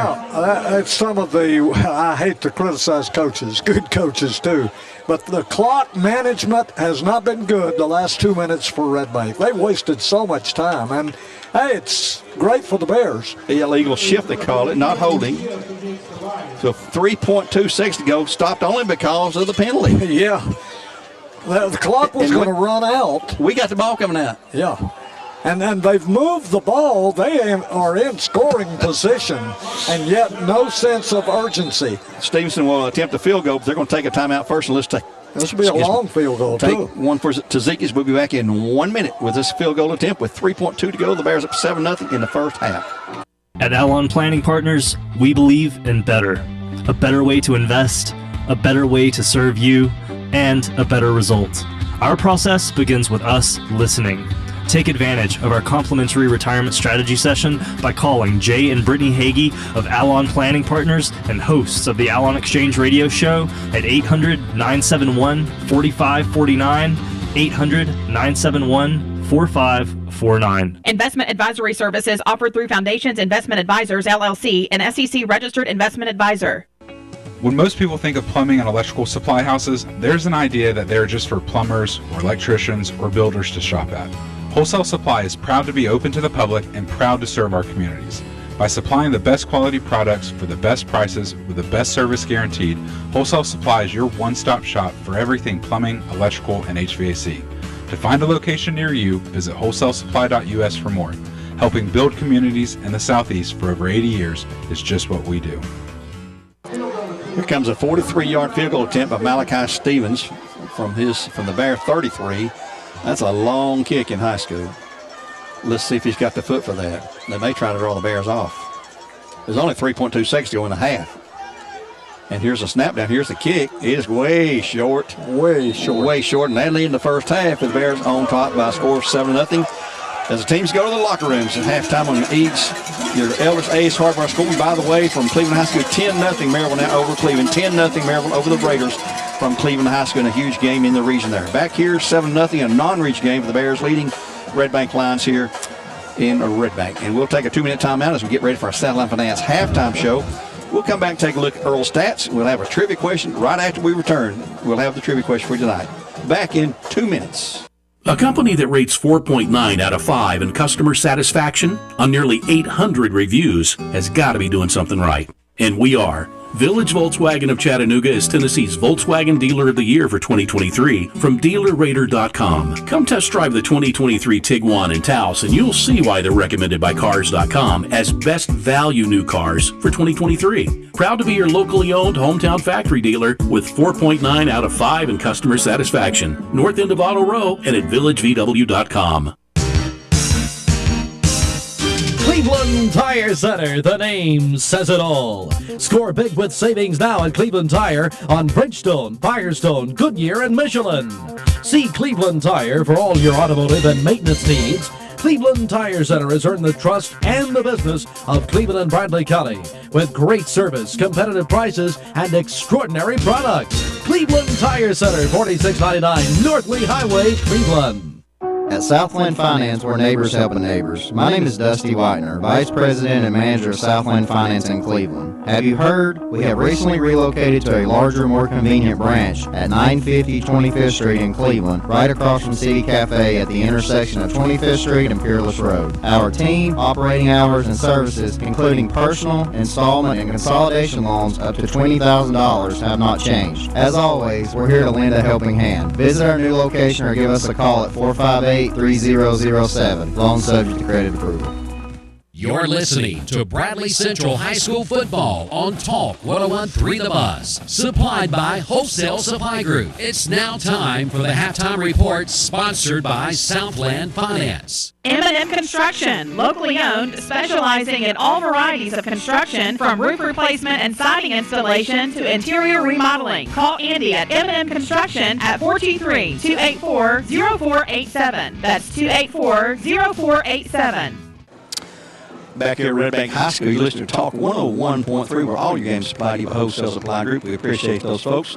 It has wholesale name, but they are open to the public with over 30 locations throughout the South. Check them out for any of your home needs, and they will take care of you. We appreciate them so much. They've been with us several years, and we appreciate them. We're getting ready for the Southland Finance halftime show here. The Bradley Band is here, even though it's fall break. We got way more fans than they do. And we don't have a full band here, and it is damp outside. The Red Bank Band, I don't know if they typically march, but they're not marching tonight either, so it's going to be a quiet halftime here, at least for the press box. And here's your trivia question, folks. And when we get through the question, if you'll call 476-0076, which you guys have speed dial, I know, you'll have a chance to win this. Our prize this week is a Eero from Taziki's and hummus appetizer. I have no idea what hummus is, but you folks are in the know, a lot smarter than me, and probably a lot more health conscious than me will know what hummus is. Doesn't sound to me like it's too tasty, but that's just my own opinion. But anyway, that's our prize along with the Taziki's Eero. And here's the question. Red Bank is our second oldest rivalry. This is our 61st time to play them, second only to McMinn County, which we played 100 times. A former Red Bank player was our head coach at one point, and that happened this century. It's not a long time ago, it happened this century. If you know the answer, call us 476-0076. We got folks standing by to take your calls at 476-0076. On our Elders Ace Hardware scoreboard here, it's 7-0 Bears over the Lions here as we get ready to get in deep into our programs here on behalf of the Elders Ace Hardware. I'm trying to answer a text here, folks. Pardon me there. I had an urgent text I had to answer for one of our local media guys. Looking tonight, not our scores yet, but what's going on tonight in our region. But last night it was Jefferson County playing at Farragut, and Jefferson County won it 31-14 in the final hour. 31-14. Jefferson County, who's number one in Region 1 in 6A, beats Farragut, who dropped to 2-6. It's unheard of. I couldn't tell you the last time Farragut lost 6 games. They're 2-6 and 0-3 in the region, so they're locked in dead last with Hardin Valley. It doesn't look any better for either one of those teams, as Farragut has Hardin Valley and Maryville still to come, so they might win one of those 2 games, but that's Maryville's their last game of the year. Also tonight, Bearden is at Oak Ridge. That's been a good test right there for Bearden and Oak Ridge, who's really strong in 5A. Bearden, of course, in 6A in our region. Bears are here at Red Bank tonight. Cleveland is hosting Maryville, and Rays are losing 10-0 late in the second quarter of play there at Cleveland High School. 10-0 Maryville over the Blue Raiders at Cleveland High School tonight. The Bears will be at Cleveland next week, and also next week we'll have Bearden in a non-region game hosting Morristown West. We'll have Farragut at Hardin Valley, and then we'll have Maryville at Alcoa in that game there. Thank you, sir. Got a gentleman here bringing us some fresh water from the press box. We appreciate that. People at Red Bank, I've talked to several folks this week, particularly Wendell Weathers. We got to talk with him earlier tonight. He's in charge of the senior night here tonight, and he took care of us in a lot of ways here and throughout the week, getting information that we need to provide you a good broadcast here tonight. But right now in our region standings, it's Bearden on top at 5-2 and 4-0 in the region play, which is what matters. The Bears are 7-0, 3-0 in region play. Cleveland 5-2 and just a game back at 1-1 in region play. Maryville 4-3, 1-2 in region play. Hardin Valley 3-5, 0-3, and Farragut's 2-5, 0-3. And that's what the upcoming next couple of weeks looks like. When we get a winner on that trivia question, I'll ask it again in case you joined us late. Red Bank's their second oldest rival. They had a player here who was a good quarterback who beat the Bears a few times back in his days, but in this century, even as late as this century, that player was our head coach at Bradley Central High School. So who was that player is the question we have. We'll give you the entire answer when we get the winner named here from the station. And I may have just gotten a text that shows me the winner, and while I have a chance here, let's check that real quick. And we'll find, yep. Coach Lodson, call the station. Don't text me. Call the station. Tell them who it was. You know, you rascal. Call the station. Tell them you win that meal. And I know you're a health nut. So you probably wouldn't eat something like that. But if you want it, have your wife call them or somebody like that. But I appreciate that. That's funny. Let's take another break. We come back. We can look at our Elders Ace Hardware score in more detail. And we get Earl Stats brought to you by Jeff Miller for our district attorney. When we return here on Talk 101.3 and our Southland Finance halftime show. They're located right there near Key Street on by Chick-fil-A. I believe that's where they're still at. We'll be back in 2 minutes with more live coverage. 7-0 Bears at the half. Bradley Concrete and Lamcon Ready Mix is a family-owned business and has been serving Cleveland for 40 years. They work with customers large and small. Call Bradley Concrete at 423-479-4541 or visit lamcon.us to find out more. Tzatziki's in Cleveland supports local high school athletics. Tzatziki's, fresh and flavorful. Check out their daily specials. Locally owned in the Target Shopping Center. Like them on Facebook. Tzatziki's, making healthy taste good. This is Dr. Brian Beard with the Center for Cosmetic Dentistry. Our definition of family dentistry might be a little different than what you're used to. My dad is my mentor and our senior dentist. My sister Darlia is a hygienist. My mom Judy does our books. My brother-in-law Blaine is our dental sales rep, and my daughter Blakely is my hygienist. Blakely, am I forgetting anyone? Well, my mom Jana is a retired hygienist, and my cousin Baylor is in Memphis at dental school and will join us in 2023. Wow, that's amazing. We would love to have your family as part of our family. Give us a call at the Center for Cosmetic Dentistry, 476-6541.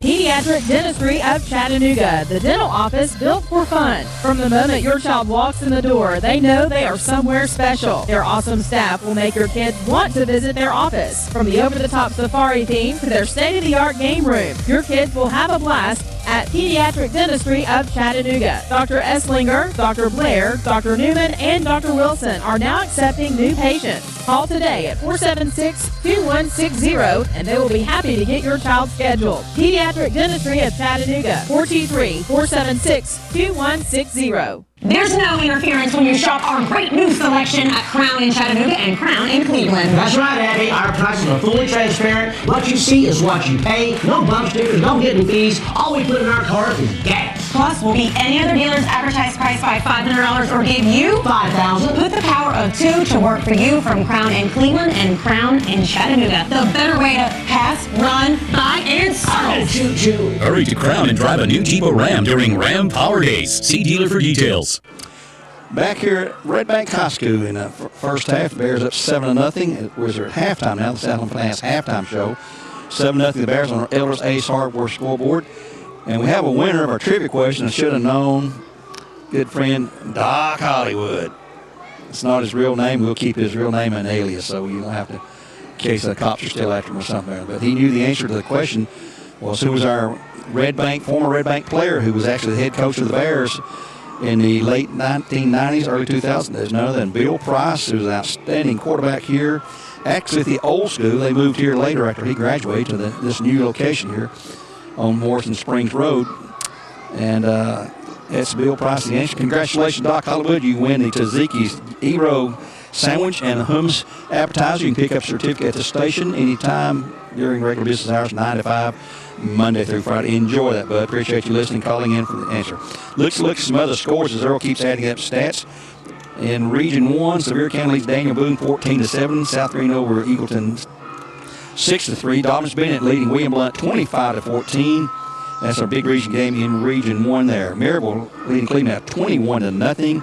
I believe it's even 24-0 now. 24-0 Maryville over Cleveland from Cleveland High School, and they're still in the first half of play there. So Maryville obviously is a little ticked off because of the way their season went. Alcoa destroying Scott 42-0. That's still in the first half. Alcoa going to win another state title. That'd be ninth, I think, in a row in 3. Meggs and Polk County, no score in the second quarter play there from Polk County.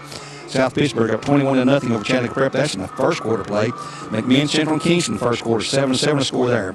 Beard leading Oak Ridge 20-14. Beard and our foe coming up 2 weeks from tonight. Actually 2 weeks from last night on Thursday. They lead Oak Ridge 20-14. That is still late in the first half. Bears up 7-0 here at halftime. Most of the other games are in Central Time. There's a few in the private group is Chattanooga Christian and Lakeway Christian. The Lakeway Christian up 14-18 over Chattanooga Christian. Lipscomb Academy not having that year like they've had the last 3 with won a state title in Division II AA. They lead Knox Catholic 10-0. McCauley leads Father Ryan 7-0 in the first quarter. That's being played here in Chattanooga. And there's a look at Elders Ace Hardware scoreboard. And Earl, I'm going to ask you, buddy, are you ready to give us some stats? I'm ready. On behalf of Jeff Miller, the district attorney. All right, the stats look like this, Gary. And first downs, it was the Bears with 9, and Red Bank came on late there and picked up a total in the first half of 6, 9-6 Bears way in first downs. In the rushing department, pretty close. The Bears had 17 rush attempts for 66 yards, and the Red Bank had 20 rushing attempts for 59 yards. So rushing 59 yards, Red Bank, 66 yards, Bears. About the passing game, the Air Force the Bears have the advantage big time there.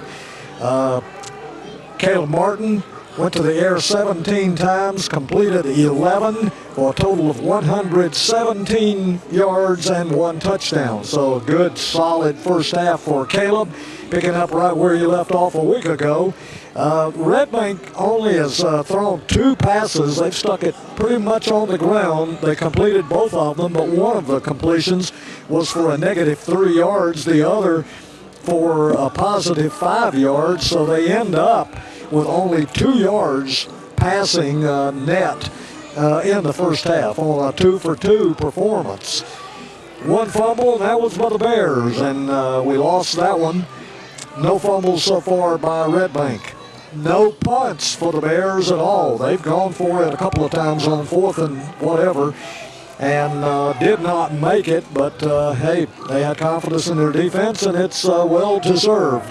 7-0 score here at halftime. 3 punts by Red Bank, and they've got a good kicking game. They're averaging 42 yards on their punts out of 3 punt of opportunities here in the first half. 4 penalties against the Bears, that's a little bit high. 45 yards here at halftime, and 2 penalties against Red Bank for a total of 25 yards. In the scoring department, after a scoreless first quarter, the Bears late in the second quarter finally put a good long drive together. 72 yards, really the last time they had their hands on the football. 72 yards in 14 plays, and the clincher was quarterback Caleb Martin to Jarius Rogers for 6 yards in the left corner of the end zone. The kick was added by Skylar Perkle, and just before I wrap it up here, let me give you the receptions for the Bears. The top 2 receivers, the favorite targets, are added again, as you would suspect. Boo Carter has caught 4 passes for 42 yards, and Jarius Rogers has one-upped him. Jarius has caught 5 passes so far here at halftime for 63 yards and the touchdown. Max Wilson's caught 1 for 6 yards, and J. Allen Terry has caught 1 for 6 yards. Really, the ground game has been the only effective part of moving the football for the Red Bank Lions, and they've gone pretty much, as you've heard Gary describe it throughout the first 2 quarters, to Oliver Merritt, their running back, and Logan McGinnis, their quarterback. They have shared the rushing opportunities. Oliver Merritt has gained 37 yards on 11 carries, and Logan McGinnis, the quarterback, is a running quarterback. He's gained 27 yards in 8 carries.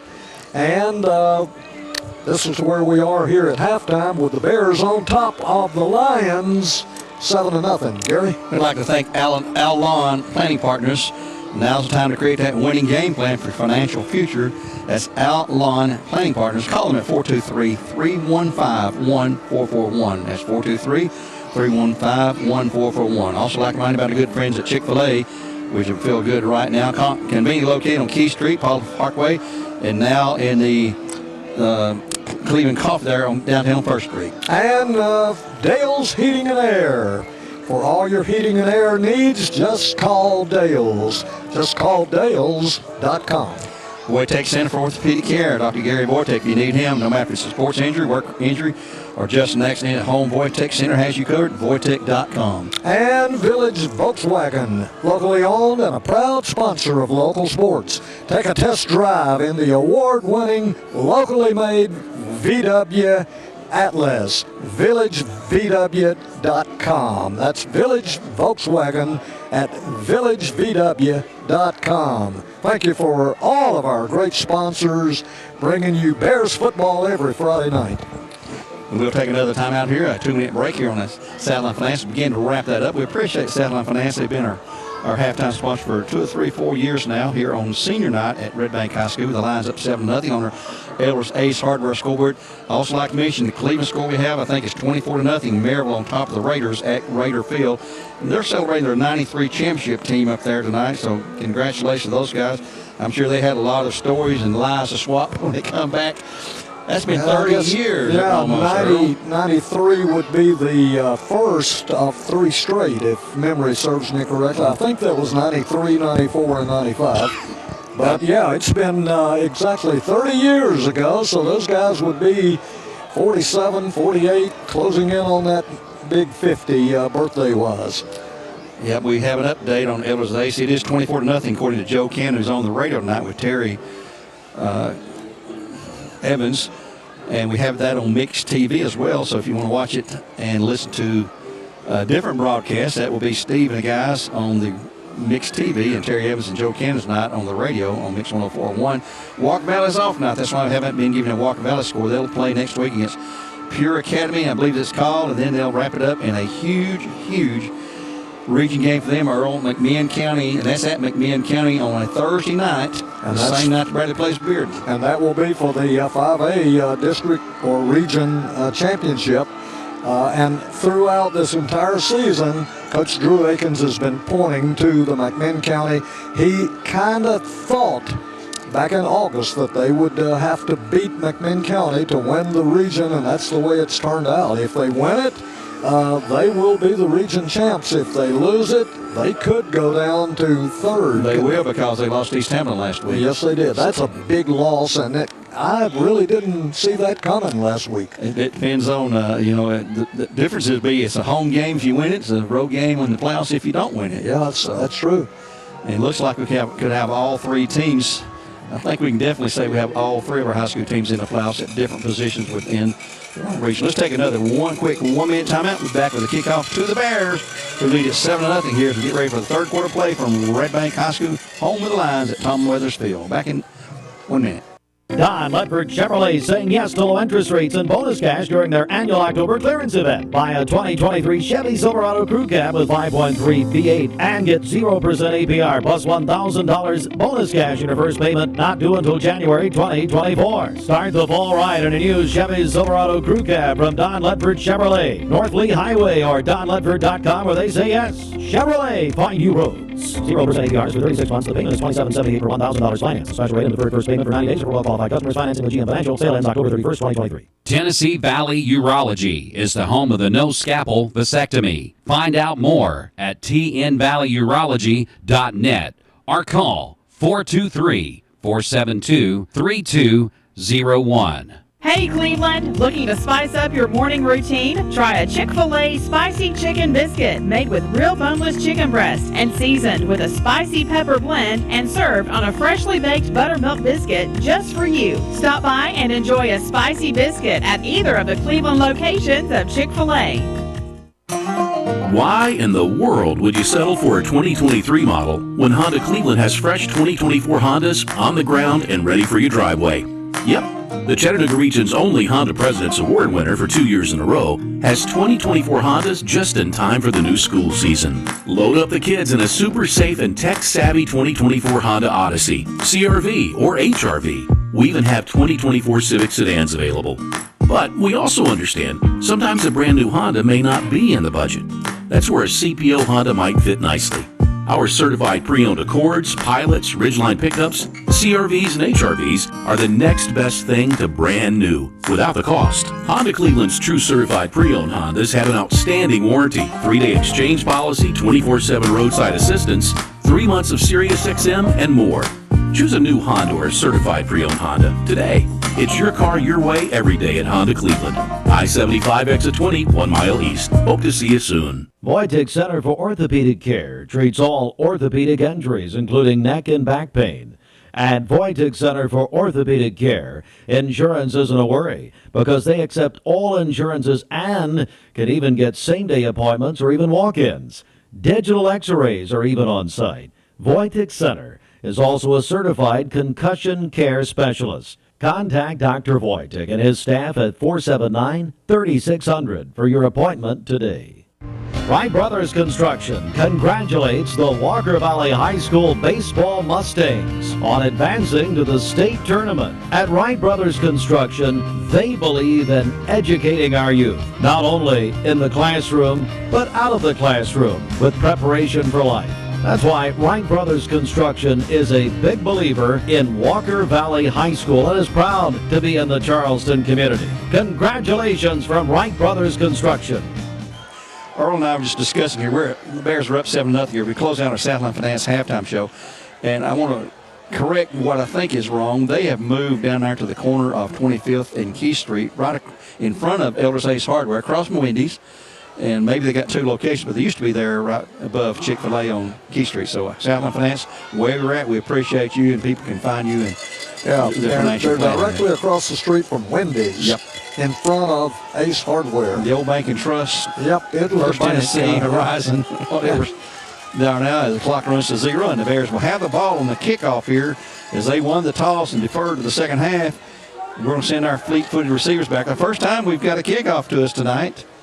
We've had some punts. We had one was returnable, but their strength is not in kickoffs. We have Boo Carter, Marcus Goree, and Tito Williams, I believe, back there, or Jarius Rogers. Up front, Max Wilson, one of the short guys. Yes, Jarius over here on the near side as they're kicking right to left, which is west to east as we stand here at Red Bank High School. Here come the Lions out on the field now. Bears up 7-0 on the great catch. That catch by Jarius was, he went up and tipped it, came down and fell down flat on his back and caught it while laying flat on his back. And that's how Red Bank got the score in the first game we played him at Bradley in 72 up there on a new field. Exactly the same way guy caught the ball flat on his back. Yep. And a 6-6 tie that game. One of the 3 ties we've had the Red Bank, 6-6, and that come a monsoon that night in the first period. But anyway, here we go. Malachi Stevenson, who's been punting and kicking off, will kick off for the first time tonight. And he's trying to field goal was way short. That 43-yarder was probably 23 yards short. It was not a long kick. It didn't go a long ways. It was a long distance try, but it was a short kick for him. Bears ready to go. They're going to come up. They realize he can't kick that deep, I guess, so they're coming up about the 15 to 20 to receive it. Makes you appreciate Skylar Perk when he's putting it down inside the 10 or into the end zone. Here comes Malachi's approach. It's a high spinner. It will be taken by Marcus Goree at the 11, to the 15, to the 20, to the 25, to the 30, to the 35, to the 40, to the 45, 50, 45, 40, 35, 30, 25, 20, 15, 10. Touchdown, Bradley Central. No flags. An 89-yard return from the 11-yard line. Marcus Goree, and just like it is 13-0. Wow. And you really didn't anticipate it, his first 10 yards. It was a routine run back in the making, and then all of a sudden when he was about the 35-yard line, you realized, hey, he's got 4 or 5 blockers out in front, only a couple of 3 Red Bankers, and hey, he took it. And Skylar Perk will try to add the Bears 14 points. 11-48, took 12 seconds. Here's a place down the kick. It is good. So timeout on the field, 11:48 in the third now. 14-0. The Bears on top after a Tennessee Valley Raunchy touchdown and a Mars Wrigley extra point. We'll be back in 30 seconds with a Bear kickoff. The power and performance of your favorite players comes from hard work and refinement. Same goes for the power and performance of Audi. Hi, Jeremy Holzenbeck here for Audi Chattanooga. When you're ready to take your daily commute up a notch or two, come and drive an Audi. Agile, athletic, with a turbocharged punch. Audi is refined performance luxury. North end of Auto Row and at AudiChattanooga.com. Back here at Red Bank High School, Bear fans breathing a little easier, 14-0. Skylar Perk will kick off, and that short kick, Earl, I think right there tells you when you give we caught it at the 11. That's not deep, it's not long, but boy, it just changed things. Let's see what Skylar Perk does on the kickoff. That's here. why many opposing coaches don't want to kick to any of the deep men. Yeah. We've seen Jarius Rogers with that long return. We see Boo Carter with returns this year. He had the 94-yard punt return. We'll have to check the record books on that. It was an 89-yarder there from the 11-yard line for the Bears. Here's a high spin. That's going to go all the way down into the end zone, and a touchback, and right there is what you want. A touchback puts the ball at the 20 with no chance of return for the Lions. So, Bradley, there's a flag on the play out here at the 34-yard line. I'm not sure what that's about. Let's hope we don't have to re-kick this. I didn't even see that, but here it is. Yep, at the 34. And the one through the flag's telling the guy in the white hat what it's all about. And here comes his sign, holding on. Oh, it's on the Lions. So from the 20, it'll be a 10-yard mark off back to the 10. Oh, my. Red Bank's been their own worst enemy tonight. That's an L&B appliance penalty. That pushed them back to the 10. That's the last thing the Lions needed. Not that I'm complaining, folks. You know where my heart lies, but I'm just telling you, that's tough. They had it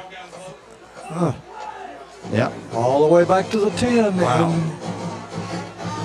So now if you're Red Bank, 11:47 to go in the third, you've just seen an 89-yard kickoff return for the Bears by Marcus Goree, who's bound for Tennessee, by the way. Just had a guy in the press box, and who's that other guy besides Boo going to Tennessee? And he just found out. And here's a handoff to a big Merritt in the middle. He'll have a short gain, well, maybe a yard. Second down, and I believe they want to give it to the 11. And he is slow to give. He's up. He's all right. Well, he got 1 yard. Yep, second down. The clock is wrong. He's got it now. The down marker's wrong. It's second down. He's got it now. Second and 9 to go at the 11-yard line. The Lions in their territory. Bears at 14-0. And Red Bank they look like they're a little unsure of what they want to do here. Now here they go. They got twins to the left. Single man right. Merritt in the backfield at running back. McGinnis, the quarterback, takes a high step, hands to Merritt, and boy, he does get nothing. I don't even think made scrimmage that time. They're going to give him back to the line of scrimmage. Yep, it's going to be 3rd and 10. So the Bears up 14-0. Cleveland down 24-0 in their game. That's probably halftime by now. That game being played at Cleveland. That's Maryville on top, 24-0 over Cleveland with 10:36 to go here in the third. The clock running. The Bears at 14-0 on our Elvis Ace Hardware scoreboard. Gary Omi, Earl Rowan bringing you all the action this season. Double stack on the left side of the Lions as they look to the sidelines. He's waiting on a signal. He didn't signal a new play in, though. So on 3rd and 9, big play for the Lions. He's back to pass. He's under pressure, and he throws it, and it's going to be hit. Oh, he caught the ball anyway. Oh, Demaris Ballard got turned around. The pass going to be complete to the number 19. That is Turner Humphrey, who's had a great game defensively and left him out of the hole all the way out to the 39-yard line. That's their best gainer, and that was like a dying quail. I mean, I think one of the rushers for the Bears actually got a hand, deflected it a little bit. He was under tremendous pressure. I don't know how he got the ball out of there with anything on it. 28 yards. First 10 for the Lions now. They're 39 with 10:08 clock running. Twins right side. Handoff to Merritt in the middle. He'll have a yard. He's met there by Tito Williams, A.J. Williams, Ben Collins. Second down and 9 after a gain of 1 to the 40-yard line. Red Bank has 2 big road region games at Hickson next Friday and at Loudon. Talking to the coaches earlier tonight at the game here. They need those 2 in the worst way to win the region outright. Hickson is much improved from what Hickson has had in the past. But right now, 2nd and 9 for the Lions here. A short wide out to the left side. Man way out to the right side. Man in motion left to right. And McGinnis. Oh, McGinnis turned. There's nobody there, and he's going to have to carry it. He's going to lose yardage for a Food City sack. Busted play right there. He turned to hand it off, and the running back was on the wrong side. So he'll lose back to the 39. It's going to be 3rd down and back to 10. Short sack. I guess we call that a sack for Food City, where I leave a lot of money every week. Great stores in the area. Whew. Things are pricey. Things are pricey. Clock at 8:55 and running here in the third. 14-0 Bears. They'll be at Cleveland High next Friday night. Big region matchup. Cleveland trailing 24-0 to Maryville at halftime. McGinnis has the line set. He is back on the snap and bobs it, and he's going to be chased, and he's going to be chased, and he's going to be hit. And well, he didn't. He got away from one guy, but not the third guy. Right back to the line of scrimmage, I believe. A.J. Williams has had a super game. There's a flag on the play. That could be holding. It's right at the line of scrimmage. I didn't see any Bear face mask or has to be anything. holding. Yeah, let's see. The line of scrimmage was right at the, and there's holding again. Boy, Red Bank has had issues tonight with penalties, major penalties at crucial times. That's what kills you.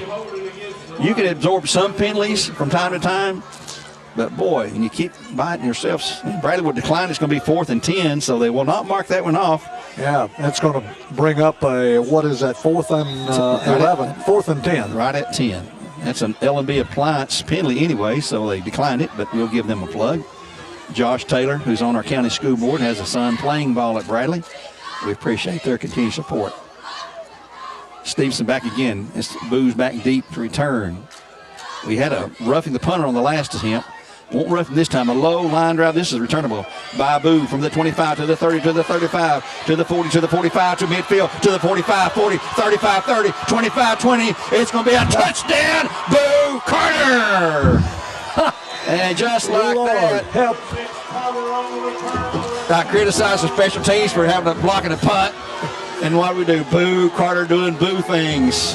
And where did he catch that? I had him at the 25. Yep, at the 24 or 25. He dropped a little thing that the officials dropped. So 75-yard return, and suddenly the Bears up 20-0 after a Boo Carter. And we say it every week, Earl. He's going to make some kind of magnificent play. Every game, he will make it every Friday night. Home or away, folks. And Boo Carter is going to make some excitement. Flag on the Bears, I think unsportsmanlike conduct. As they were celebrating down there, they'll mark that off on the kickoff. But in the meantime, Skylar Perkle will attempt a PAT for Mars Wrigley. And after the Tennessee Valley Raji touchdown, a 75-yard return by Boo Carter. Bears set for the PAT. Martin holds Braxton Arthur, the snapper, for place kicks and for punts. He's been pretty good at that. Here's the snap coming up. It's down, that kick. It is dead, solid, perfect. Timeout on the field at 8:04 in the third. 21-0 their score now. The Bears on top. Back in the half minute. Looking to furnish your home office? Look no further than Joe Rogers Office Supply. They have a great selection of office furnishings to complement your home. From desk to seating and filing solutions, Joe Rogers Office Supply can be your source to complete your home workspace. With furnishings from DMI, Eurotech, Hahn, and ISR Performance, they can design a workspace that can be uniquely yours and increase your efficiency for years to come. For the best in setting up your office, see Joe Rogers Office Supply, 156 Central Avenue in historic downtown Cleveland. Well, another Boo Carter punt return of 75 yards for a score, and it pushed it to 21-0. Bears have taken control of this game, and momentum is totally on the Bears side. They take the opening kickoff, and here comes a 15-yard mark-off. You don't need that. That's an L&B appliance. I'll have to talk to Josh about that. He's getting his name recognized too much on these penalties both ways tonight. Back to the 25, where Skylar Perk will kick to the 25. Let's see how far he can launch this one. He got the last one into the end zone for no return. Bears let him out of the hole on that one long first down play. But Earl, I would tell you to recap that. You know, Gary, the thought just hit me. I wonder if coaches on the opposing team, if they really chew some of those would-be tacklers out, because, hey, they're helpless. I don't know if you could see the look on their faces when they think they're going to grab him, and then boom, he's gone 4 feet away from them on his quick moves, and they're just left standing there. It happens all the time. I'm glad I'm not having to try to catch him. I'm telling you what, it's an impossible task. I don't know what you do. There is the kickoff. Here's the kickoff. It's going to be going out of bounds. Oh, no, it picked up. Oh, he stepped out of bounds at the 9-yard line. He was right at the sideline. Another huge mistake. They would have gone out of bounds. Yep. It'd re-kick it 5 yards further back. Instead, he takes it and steps out of bounds at the 9-yard line. That's a bad decision on the Red Bank player right there. It was about to kick out of bounds just on the bounce, and instead he decided, I'm going to pick it up. He had a few yards running room, but inadvertently he stepped out of bounds with 1 foot at the 9. That 89-yard kickoff return by Marcus Goree. The record is 97 by Javon Burke, and Deontay Lindsay had one for 96. Carr still had one for 94. Travis for 91, Franklin Elmore for 91. And then you get down to Lamar Thompson, Goober Wooten had him for 90, and then right behind him, Marcus Goree for 89. That's his second 89-yard return, actually. Here come the Lions. High snap. Merritt on the carry, no gain. 0. He lost, I believe. Yeah, he lost a yard. A loss of 1 on the play. 2nd 11 coming up at 7:51 to go. 21-0 Bears now on top of the Lions here, as they've had 2 explosive, a punt return and a kickoff return. We get criticized our special team sometimes because of things that happen. And Damon will tell you, yeah, we've had some problems on special teams. Well, tonight we've had a punt, roughing the punter on special teams, but we've offset that with a punt return and a kickoff return for touchdowns. Here's the quarterback keeping McGinnis. He'll swerve to the right side. He'll gain a 2 or 3 to the 11. And let's call it 3rd down and 8 after a 3-yard gain to the 11-yard line. 7:12 to go here in the 3rd. Bears have the momentum, and momentum is a huge, huge factor in the game of football or any sports game. Just ask the Braves, which we won't talk about anymore tonight. 6:57 to go in the 3rd. 21-0 Bears. McGinnis looking to the sidelines, waiting for a signal. There they finally give him a play. He's got trips to the left side, man in motion left to right. He just reset him basically twins on either side now. McGinnis back to pass, looking, throwing. Going to be incomplete. It's going to be 4th. Mason Gorey on the defense along with Tito Williams.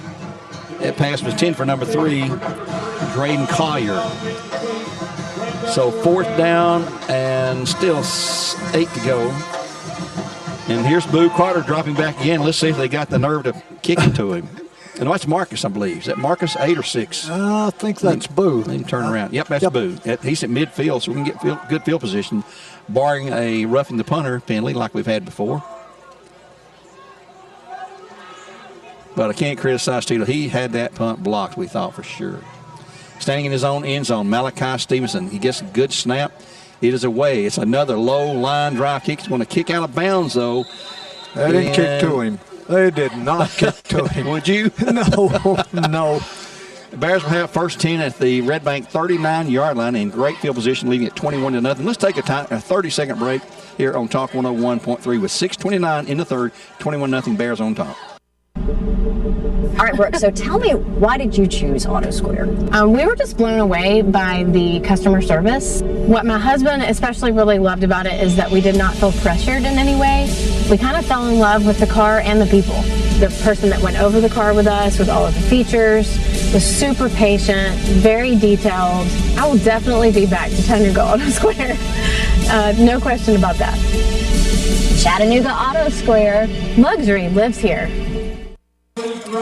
Jay Ontario on the carry on 1st and 10 gets basically nothing. 2nd down and 10 coming up. No gain. Clock showing 6:11 to go in the 3rd. 21-0 the Bears over the lines. Martin passed the flat to Boo. He's going to, he sidestep the guy, but he's out of bounds there. Gain of 4, make it 3. 3rd down and 7 to go for the Bears at the 36-yard line. Yep. Drive starts at 39. This is 3rd and 6. We have to the right side here J. Allen Terry, Jarris Rogers, Max Wilson, Boo Carter on the far side. Jarris Rogers, here's a pass across the middle. It's going to be incomplete. He threw it before J. Allen had a chance to turn. There's a flag. Oh, they got him for roughing. I believe they got him for roughing the quarterback here again. As Caleb gets up, he took a lick. And there's some mouthing going on there. The guy give him the lick. Let's see what the flag is, though. It's 15 on somebody. I think it's on Red Bank. Well, let's see. The Bears look like they're back. Here we go. Personal foul. Roughing the passer again. That's the second time tonight. That number's, I don't want to call his name or number for Red Bank. No need to. It's a 1st and 10 for the Bears after another major mark off against the Lions. Move the ball down to the 20. Stillwater 21-yard line. 1st and 10 for the Bears in Cleveland Ford after another major infraction. The second roughing the passer penalty tonight. Caleb's getting tired of it. He got up that time, wanted to react. Empty backfield. Now trips on the right, twins on the left of the Bears. They're going for the kill here. Pass the Boo in the middle. Out on the flat, he's going to have 6, 7, 8 yards. Well, I'm going to say stepped out at the 17, I believe. Gain of 4, 2nd and 6 coming up. Well, let's give him 5, 2nd and 5. Martin to Carter. And Martin's had another very efficient night. passing game has been vicious for the Bears here tonight. Kick return game, a punt return for touchdown, a kickoff return for a touchdown. The last 2 scores that way. Twins left, trips right. Martin back, pass out in the flat's going to be complete and then dropped. That was Tito, I believe, number 3 on the attempted catch. 3rd down. No, that was Boo, they say. No, I thought 3 was there. Anyway, it's 5:51. Clock is stopped. 3rd down and still 5 at the 16-yard line. I don't think the Bears are going to give it up on 4th down here. It's 3rd now, but we'll see what the call will be here. Trips again, same formation. Trips right, Twins left. Martin all alone in the backfield. He could run this one too. He will drop back, pass flat, it's to Boo. He's got the 1st down, and he's going to move on down. He's going to go, and he'll jump the ball. And that's touchdown to the Bears, though, as they dropped the ball, and Tito Williams, I think, picked it up on a deflected pass. Boo caught it and carried it down inside the 5. It lost the handle, and Tito was there with him and caught the ball on the fly. So Tito Williams gets credit for the touchdown. Yes, he does. So give the assist to Boo. Boo caught the assist. The pass from Martin to Boo, who was going to the end zone, and they grabbed him and stripped the ball loose. He just sort of flies up in the air, and Tito was already in the end zone, went right in his hands. But that's an unusual pass. They're going to have to share that yardage. Yeah. Martin gets credit for it. And it's another Bear touchdown, another scoring pass, and the PAT is good for Mars Rigback, or Tennessee Valley Rogers touchdown. Timeout on the field, 5:43 in the 3rd. The Bears have exploded here, 28-0 Bears. Back in 30 seconds. Stoney's Appliance Repair. People you can trust and depend on. 423-402-6610. When you call for service, Stoney will call you back and show up. Call Stoney's Appliance Repair at 423-402-6610. That's 402-6610. Taziki's in Cleveland supports local high school athletics. Taziki's, fresh and flavorful. Check out their daily specials. Locally owned in the Target Shopping Center. Like them on Facebook. Taziki's, making healthy taste good. Our local teams tonight, Walker Valley is off. Cleveland hosting Maryville, trailing 24-0 at the half there in a big Region 2-6A matchup. And the Bears here leading in a non-region game, 28-0 on our Elders Ace Hardware scoreboard. I'd like to give Lamcon and Mr. Lambert some credit. Their Lamcon, they're a play clock, but we don't have a play clock tonight. I've not seen it, Earl, since they started that. I thought maybe that was a requirement, but they don't have one here at Red Bank. They don't use the 1st down and 10 to go, whatever, on the scoreboard. All they use is the score and the time, which is 5:43. The Bears up 28-0. Skylar Perkle, after kicking off from the 25, will kick off from the 40 this time. Back deep's going to be Hal, I believe that's his name, who's been back there returning. Cordell Howard. And here's a line drive that's hit and covered at the 31-yard line. So I don't know if that was intense or not, but it'll be covered at the 31-yard line for the Lions, where they'll take over 1st down and 10, trailing at 28-0 now, our score. And that was number 6. That is Braden Howard. Well, Howard up there on the recovery. Correction, that's number 2. Malachi Stevenson.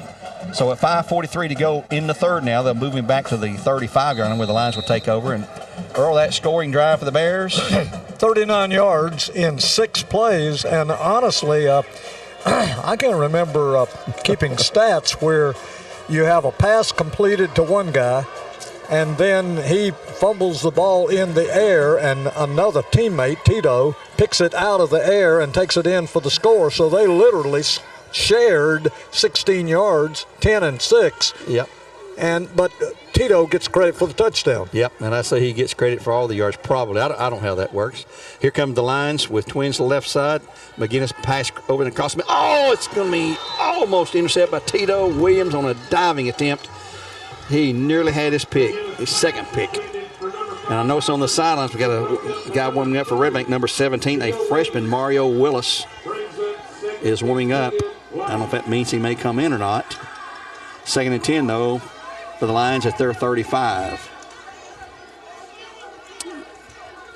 And are they changing quarterbacks? Nope, not yet. Got Tripp, 3-man package over here. Not a stack, but 3-man package over here, and 3 Bear defenders are waiting.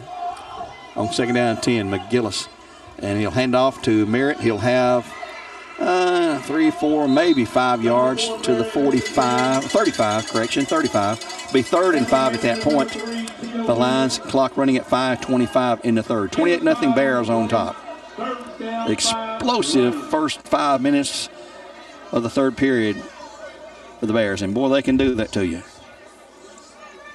And why you ever kick to any of our returners, that's the most dangerous part of our football repertoire is our kick returners. It's crazy. It's just a fact. Don't kick to them. Trips to the left side.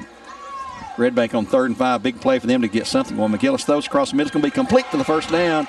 He caught him sleeping over there. Number 3, Drayden Collier. It'll be a 1st and 10 to the Lions at midfield. They put it right on the stripe, I believe. Yep. Right on the stripe. That's McGinnis. Their PA guys getting happy. They've not had much to cheer about tonight, especially passing-wise. So they'll send Collier out wide to the right of the lone. Trips to the left side. That worked out perfectly for them that time. The snap. The handoff to Merritt into the middle. He'll have a yard or 2, maybe 3. He'll fall forward to the 46. Let's give him 4. 2nd down and 6 at the 46-yard line in Bear territory. And Big Merritt, Gary, he's probably not going to gain 150 yards tonight, but you have to call him a workhorse. Yes. Man, they're sending him into that line constantly. Got a 200-pound. He's just a sophomore. Looking to the sidelines for the next play. We'll give you a complete rundown on all the scores we have in our Jinx Deli post-game show with our Elders Ace Hardware scoreboard. Earl have the stats brought to you by Jeff Miller for District Attorney. As you'll send twins either side again. McGinnis barking the signals now. He'll back up just a step or 2 in front of Merritt. Going to pass it out into the flat. It's going to be thrown and incomplete. Boy, right in his gut. Right in his gut that time. He was double teamed on coverage, though. Kobe Smith. He should, and he'll tell you probably, he should have caught that. He was in between the Bradley defenders, well covered, but it was right in his midsection. There's Marcus Goree and Demarius Ballard there on the coverage. Excellent coverage that time. So it's going to be 3rd down from the Bear 46, and they've got to get to the 40, so it's 3rd and 6 at that point for the Lions, and they may go for it at this time if they don't get the first down. Clock's at 3:30, stop to the incompletion. McGinnis set, Merritt behind him at tailback.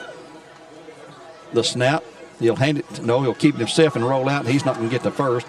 He's going to get hammered. Well, he gets free, and he does get the first down. I spoke too soon. He got hit about 5 yards shy and fought through and got to the 38 for a 1st and 10 for the Lions. That's on sheer effort by McGinnis. Let's just give him credit. Because and he is limping off. He is being helped off. Yes, he is. That's bad for him. He shakes off the 2 players trying to help him off, and his foot or ankle is giving him a problem. Let's see if they send the freshman quarterback in. You had the call correct. He was not going to get the first down. He shouldn't have got the first down, but give him credit. He kept battling through 3 defenders, carried them, and picked up the first down. And here's Mario Wilson, a freshman, folks, a freshman, not quarterback. This is the 4th-string quarterback. They were down to the 3rd string coming into the game. This is their 4th-string quarterback. He'll stay in the shotgun with trips to the right side.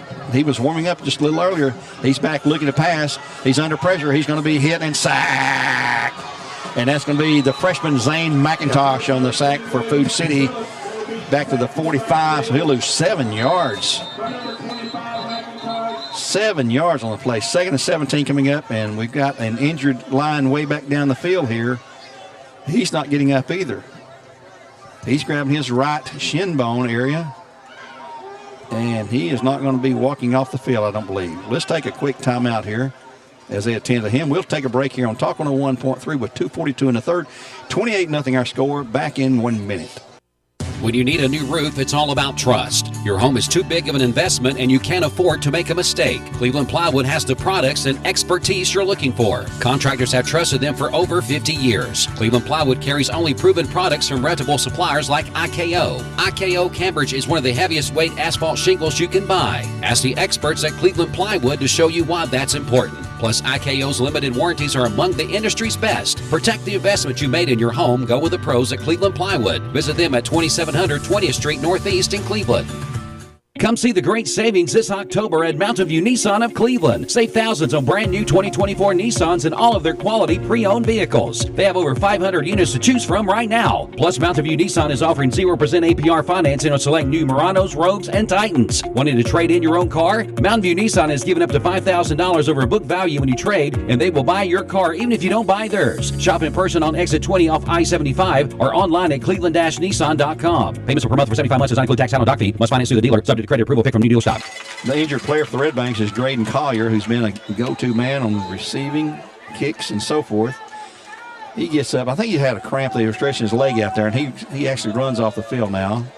He lets see that at least one play. He's going straight to the water and getting him something to drink. Might be a little dehydrated. So here we go. It's going to be 2nd down and 17 after the sack for Food City. The freshman quarterback is still in there. Now McGinnis has gotten up, put his helmet on. Now he's trying to run up and down the sidelines. Here's Willis back to pass, looking. He's going to look and run it now. He's going to throw the pass out there, and it's going to be complete. Boy, he was close to the line of scrimmage. Might have been past it, but they didn't see it. But, boy, he was way up there. There he was. And that pass is complete to number 2, Malachi Stevenson. Shy of first down, but he's way down there to the Bear 29. 4th down and third down. 3rd down and a yard to go. 3rd and a yard, less than a yard really, it looks like. They've got to get just inside the 28, and they're just outside the 29. Clock running at 2:18. No, we went out of bounds. It stopped. Still out of the shotgun. And now we've got McGinnis back in there at quarterback. And he will hand off to, Merritt. And he got hit behind the line, but then he broke through and he skipped the first down to the 20, near the 25. Yeah, 1st and 10 for the Lions at that point.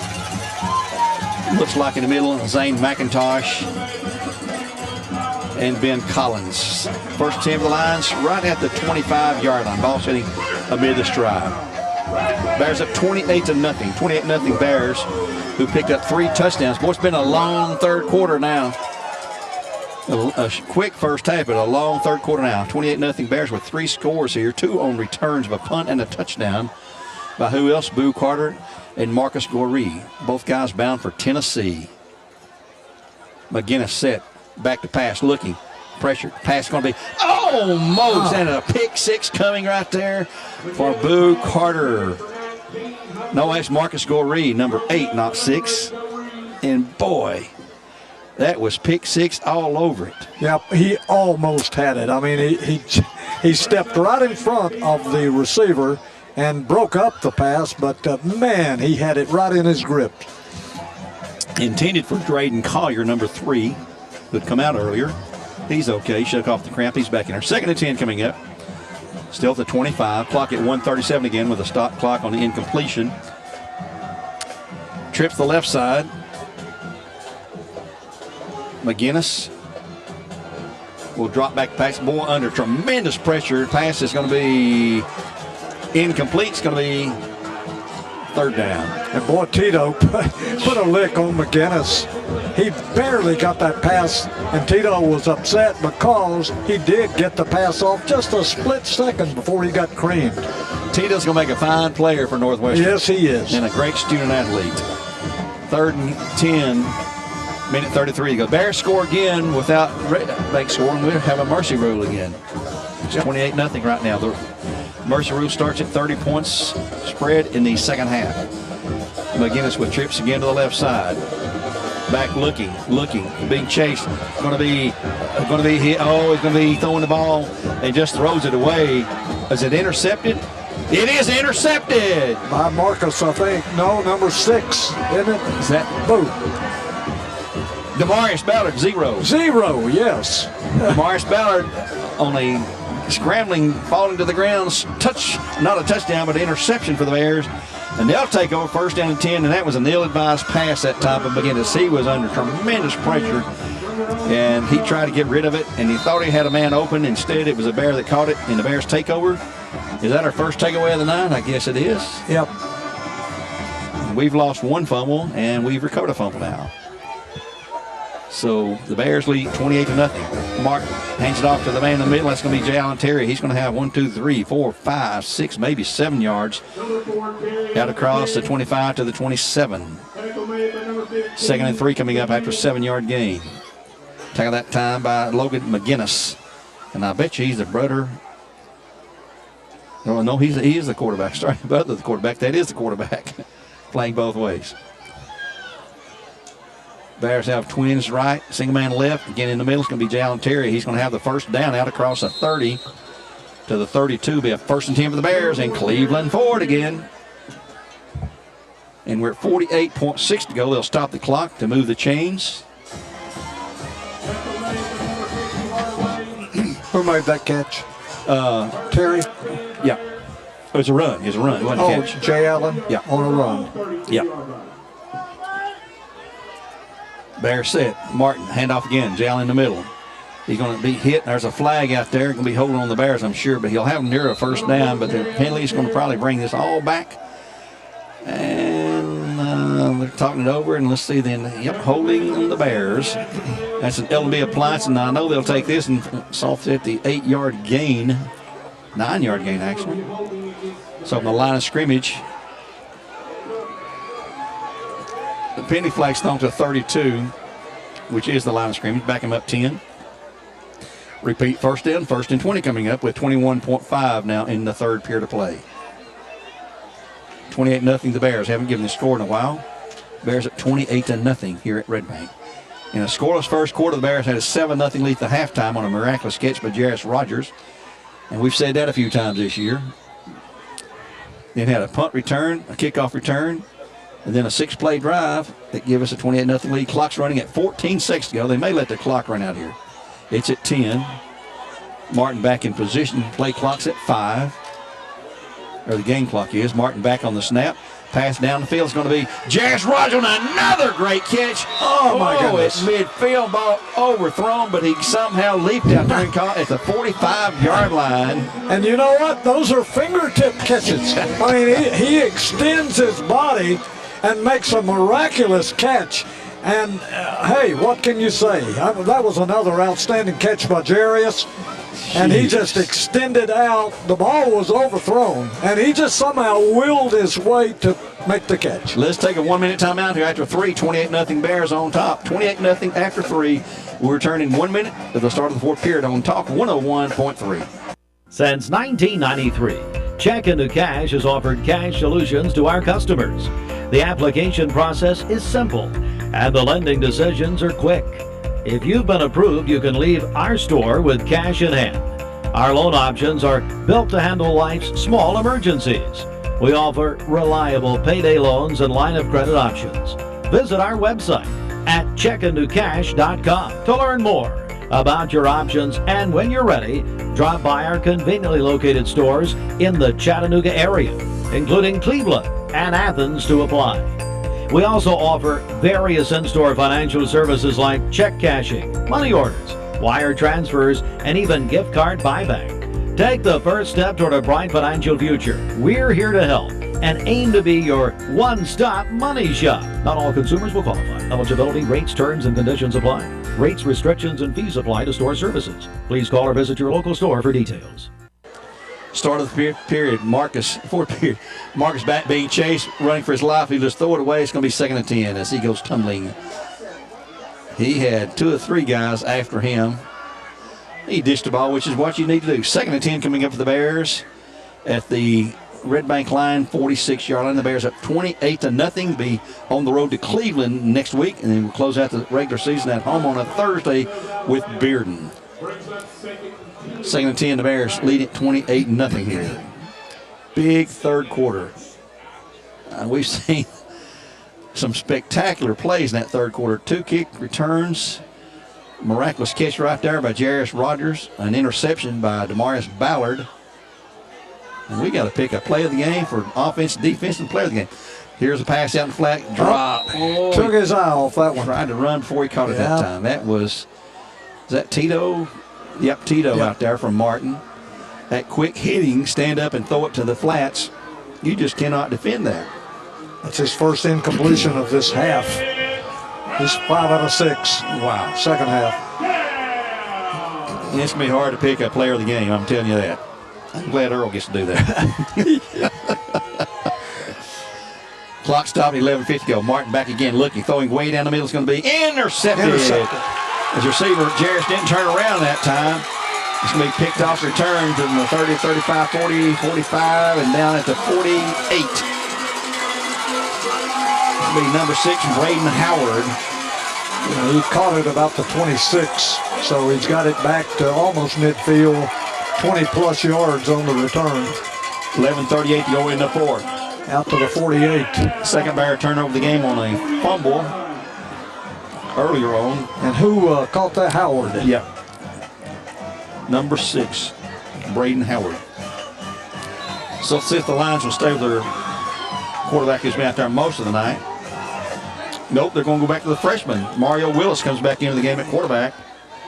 They'll keep Merritt at running back. He's a tailback position, actually. Trips left side. 28-0 Bears on top. The flip-flopping receivers out there on the left side. You always put Trips to the wide side of the field. Here's Willis back to pass, looking, rolling out. Oh, he's in trouble now. He's going to throw it out, and the flat's going to be complete and drop. Oh, he was wide open. Same thing hit them. I mean, he tried to turn and he get some yardage, and he hadn't yet made the catch. Yep. Turner Humphrey, the intended receiver that time. 2nd and 10 coming up. And now here comes McGinnis back in at quarterback. And Willis is going to stay in too. So McGinnis is going to go to a wide out, which is his natural position going into this year. He was the 3rd string quarterback starting tonight. Willis is the 4th string quarterback. Their first 2 quarterbacks are injured. Wow. Twins each side now. Willis, the freshman at quarterback. Back, looking left, under pressure. He's going to step up, and he's going to throw it, and it's going to be nearly intercepted again, this time by Boo. That would have been 6 again. He was within a yard or 2 of the line of scrimmage also. He's come dangerously close twice to being across that line. 3rd and 10, 11:35 in the game. And now a new running back center, number 5, Cordell Howard. Well, he's not a new player, but he's coming into the running back position. Well, no, they're going to empty the backfield. Well, now they've changed their mind. They'll put Merritt back at the tailback position. Trips left side for the young freshman Willis. He's back looking, going to throw it, and just throws it, and it's going to be intercepted. That's going to be Demarius Ballard. Yep. His 2nd pick of the night. My, oh, my. So Willis, the inexperienced freshman, throws the 2nd pick of the night. That's his 2nd pick, actually, too. And the Bears take over 1st and 10th, their 27-yard line, leading at 28-0 now with 11-17. I'd say we're going to run the ball some here. I don't know that. Yeah, I would think so. My goodness. Boy, it's been an exciting game as it turned out, you know. Slow and methodical in the first quarter or so.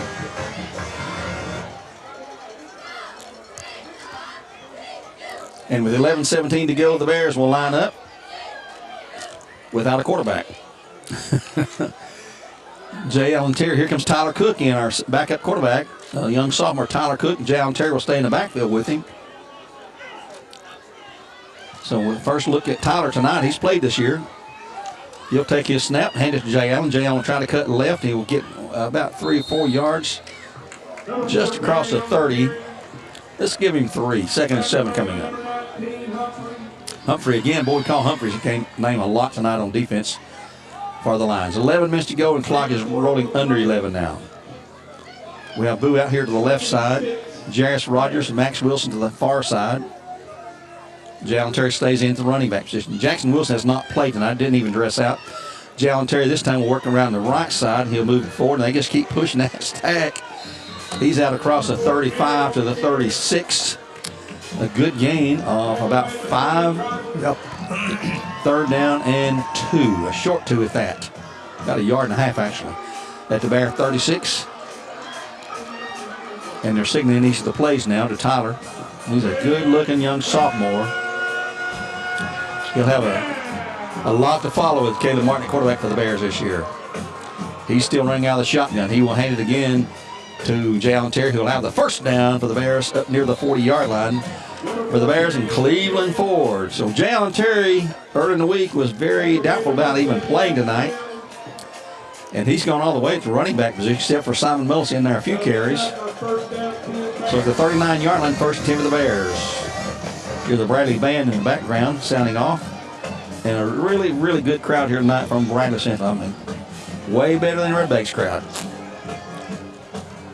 It is fall break for both schools. Cook was set. He looks to the sidelines and says, let's change the play for you here. And they signal in. Clock's at 9:36 and running. Cook back. Pass in the flat's going to be complete. Oh, and what a lick. And got the first. Is that Jarius? Yeah, I think. Yeah, Jarius Rogers, number 1. Man, he took a lick. And it's going to be a first and 10 for the Bears. Move the chains, guys. You done change the down markers? Yeah, there we go. First 10 for the Bears in Cleveland Ford at the Bear 49. And what a lick, Jarius. What a night he's had. How about DeMaurice Battle with 2 picks tonight? How about Boo with a 75-yard kick return? And here is the pass to Boo. He's to the 50 to 45 and down to the 40-yard line. Another first and 10 for the Bears. On 11-yard gain down to the 41 as they move the chains one more time for the Bears in Cleveland Ford. What about Marcus Goree with an 89-yard kickoff return, his second of 89 yards in Lynn. Had one last year in McMinn County. One tonight against the Lions. Clay 46, clock running. The Bears lead 28-0. In the backfield, Simon Mullis now with Tyler Cook. Cook back, looking, throwing. Now it's going to have to step out and run. He will run it, and he will not make the line of scrimmage. He'll be about a yard shy. He'll be second down and about 11 to go. Redbank saying the ball come out. The referee says he was already down, my friend. So second down, 11 to go after a 1 yard loss by Tyler Cook. Tyree Stovall enters the game now. Caleb Martin back in for Cook at quarterback. I've seen Tyler play as a freshman last year on the JV team, and he was pretty daggone good. Martin looked at the sidelines on second, 11 to go. He'll keep Simon Mullis in the backfield with him. Kane Rehagen, the birthday boys, out there at the tight end, H-back position, whatever you want to call it. He's a yard offset behind the right tackle. And here the Bears said, man in motion is Jarius Rogers. They'll hand off to Simon Mullis, and he will get nothing. It's going to be third down, and still might have lost a yard. And going to lose just a few inches now. It's going to be third, still 11 to go. Bears taking their time now. No rush, no hurry at all. Clock is rolling at 7:19 in the game. 28-0 Bears on top. Trying to pitch a shutout. Should have had one last week, except for a penalty a fumble at our 6-yard line, except the only score for Hardin Valley. They'll be at Cleveland next Friday night. Jay Allen Terry. Oh, that's going to be Martin on the keeper. He's the 40 to 35. He's down to the 30-yard line. And he'll have another first and 10 for the Bears in Cleveland Ford. He goes out of bounds right at the 30-yard line. They'll move this change one more time. 13 yards for a quarterback. He is so swift that, he puts the ball in the belly of the running back, and I don't know if he's pulling it out on his own, thinking he sees something, or if that's a design play. Here's a pass incomplete to Max Wilson, throwing it a little too high. Be second down and 10 for the Bears. That'll stop the clock at 6:43 to go. Bears with 3 quick scores in the third, pushing a 7-0 lead to 28-0, just like that. Before you get hardly settled in with your popcorn and hot dogs from the concession stand. Twins to the right side, Max Wilson out here all alone to the left. Jay Allen Terry in the backfield. Cannon Rehagen shifts to the left side now. He'll hand it to Jay Allen. He'll try to hit the middle. He'll break free. Yeah, he's going to have, and he's still going down to the 30 to the 26, where it's going to be third down.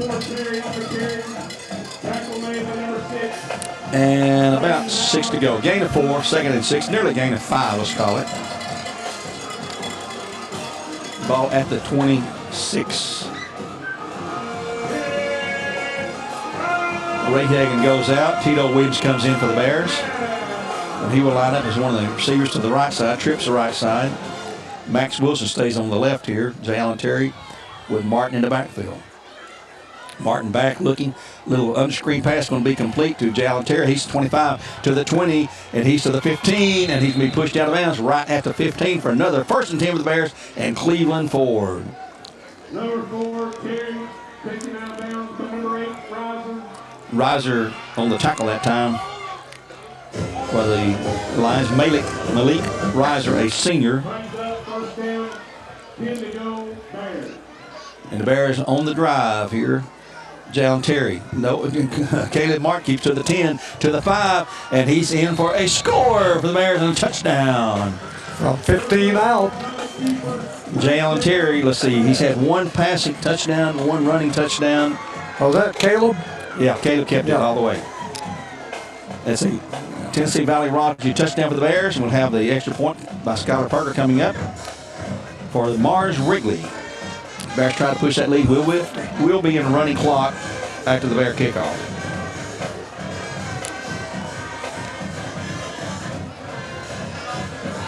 There's the place down the kick by Skyler. He's up, and it is good. Time on the field. 35-0 Bears on top. 5:50 to go. We'll be back with the Bear kickoff in 30 seconds.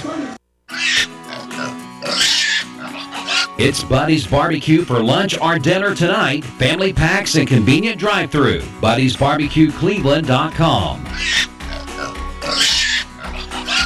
Leisure Time Bowling has extended hours for the summer. Now open Monday through Friday at 11 a.m. and Saturdays and Sundays opening at 1 p.m. Stop by, bowl a game, and grab lunch. Leisure Time Bowling, Keith Street, Cleveland. Getting ready for a Bear kickoff. The Bears at 35-0 now.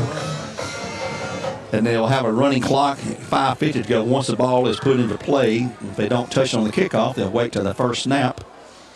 Bears working left to right on your radio dial. That is east to west towards Signal Valley. Now they're making it right to they got lined up wrong here. Working west to east now.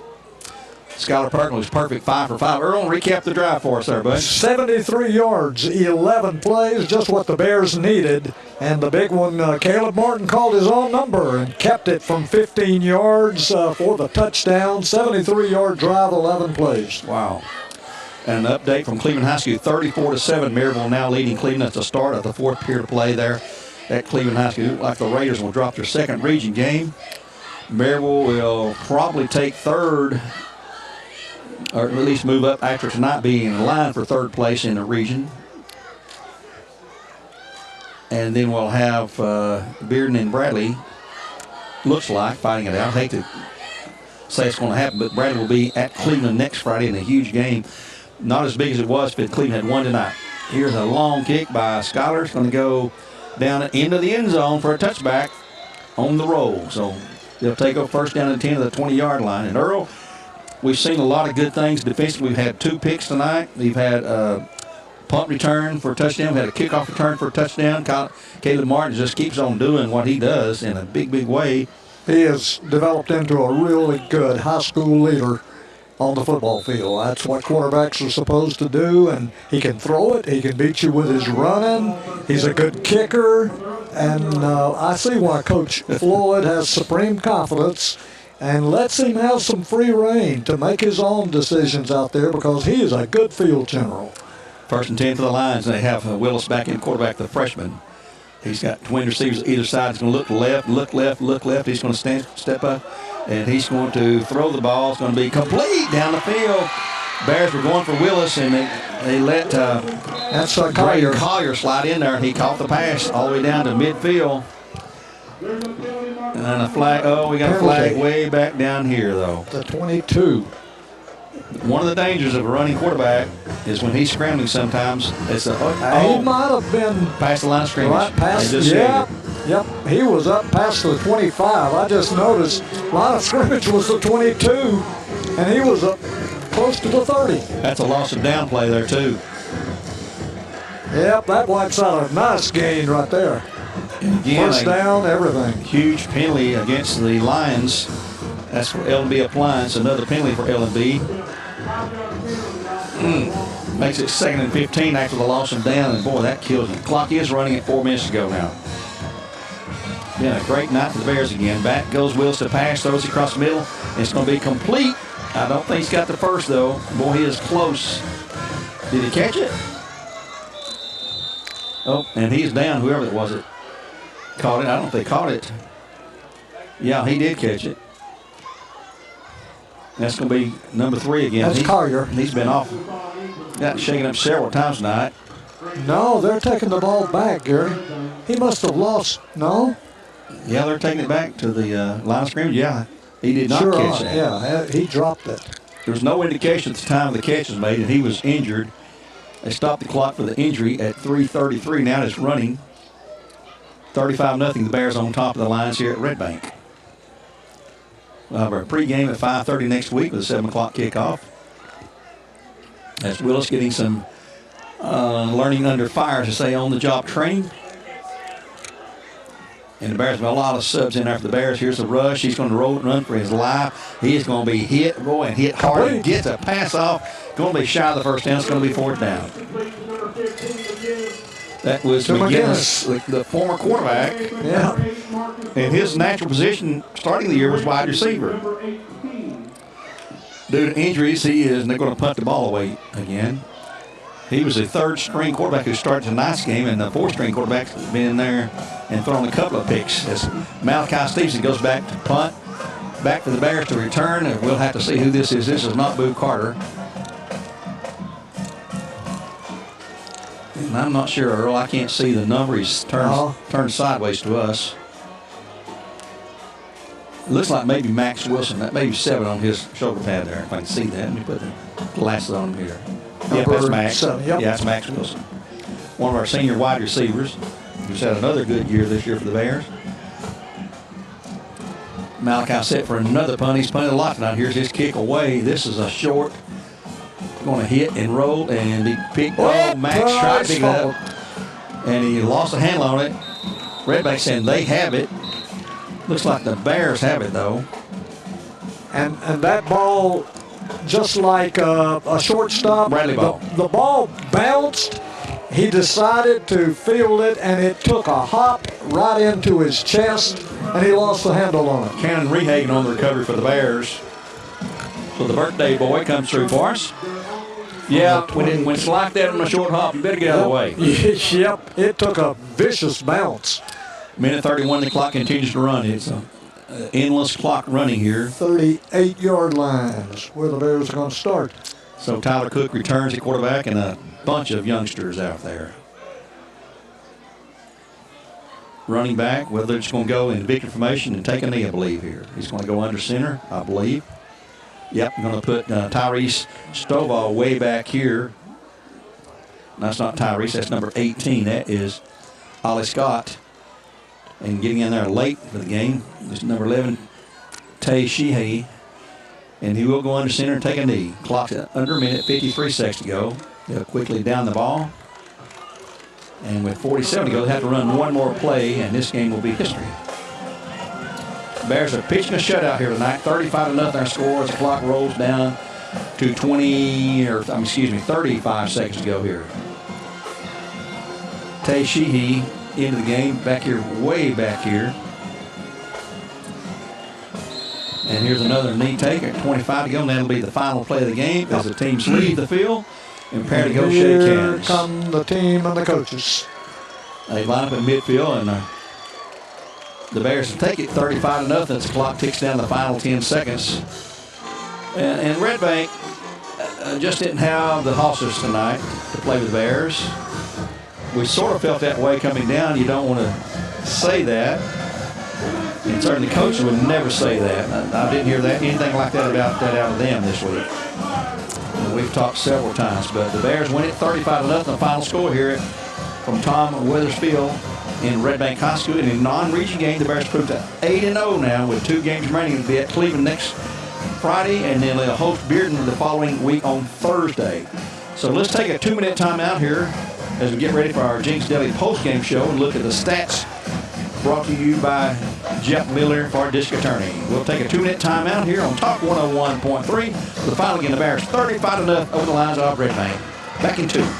This is Cassie Keller from Crawford's Pharmacy. Are you a caregiver with aging parents or loved ones? We know how much selfless time and effort you put into your job daily. At Crawford's Pharmacy, we offer services allowing us to take some of the burden from you. Medication strip packaging organizes daily medications into a monthly box, taking away the stress of sorting pills into weekly planners and allowing you to spend more time caring. Call us at 423-479-8601 or visit us at 2260 Chambliss Avenue, Cleveland, Tennessee. At Alon Planning Partners, we believe in better.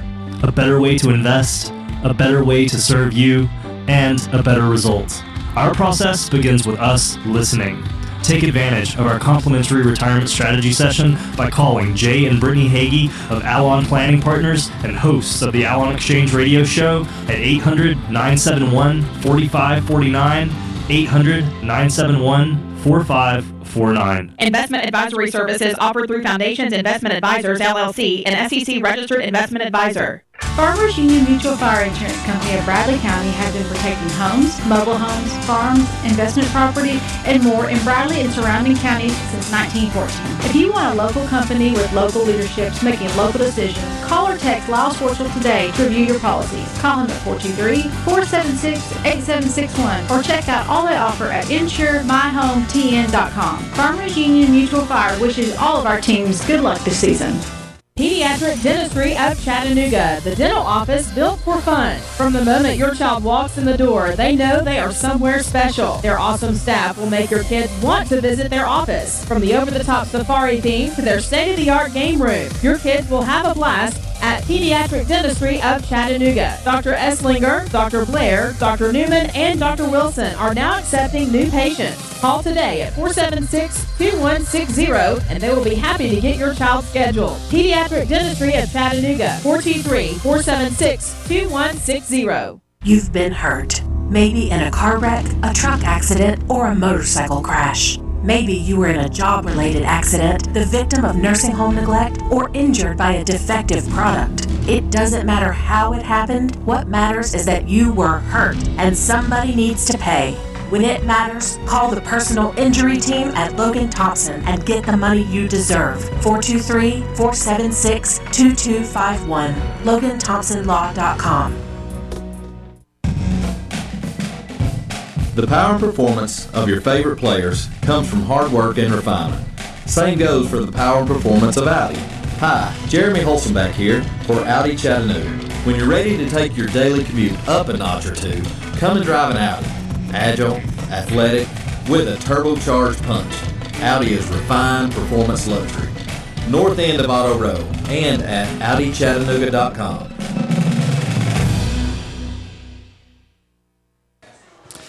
Back here at Red Bank, where the score has gone final, the Bears win it in a mercy rule game 35-0 after a 0-0 first quarter, a 7-0 lead at halftime. And then the Bears came out with a punt return for a touchdown by who else? Boo Carter. And then a kickoff return for a touchdown by Marcus Goree. And that opened the third quarter play. And then we had a 6-play drive. So bam, bam, bam. We had 3 straight scores, and it was over literally at that point. Had another touchdown later, and we're going to name our offensive and defensive plays of the game and our player of the game. And our defensive play of the game goes to Tito Williams, I think we decided. Damaris Ballard. Damaris Ballard on his interception there. Had 2 of them. Yes, he had 2 of them tonight. So he's our defensive player of the game. Our offensive player of the game, or co-offensive players of the game. That's the play of the game, the co. Yeah. And the overall player of the game is Jarris Rogers. Jarris Rogers. He had the touchdown catch tonight on a miraculous catch, and we'll get his yards here in a moment. Yeah. We had the offensive play of the game, offensive play of the game. We get excited at this, folks. Take your pick there. You have an 89-yard kickoff return and a 75-yard punt return, both of them exciting. Marcus Goree on the 89-yard return, which is also, he had one last year against McMinn County.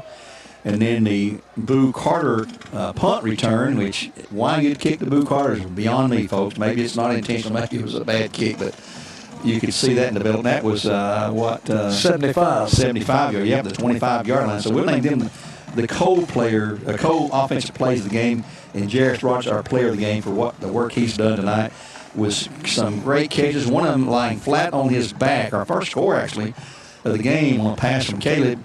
He's lying flat on his back, went up to catch the ball and couldn't bring it in, but he fell down and it fell right on top of him, and he brought it in for the first score. We had another miraculous touchdown score when Boo Carter took a short pass from Caleb Martin down near the goal line and somehow got it stripped away from him, and it bobbled it into the air into the hands of Tito Williams.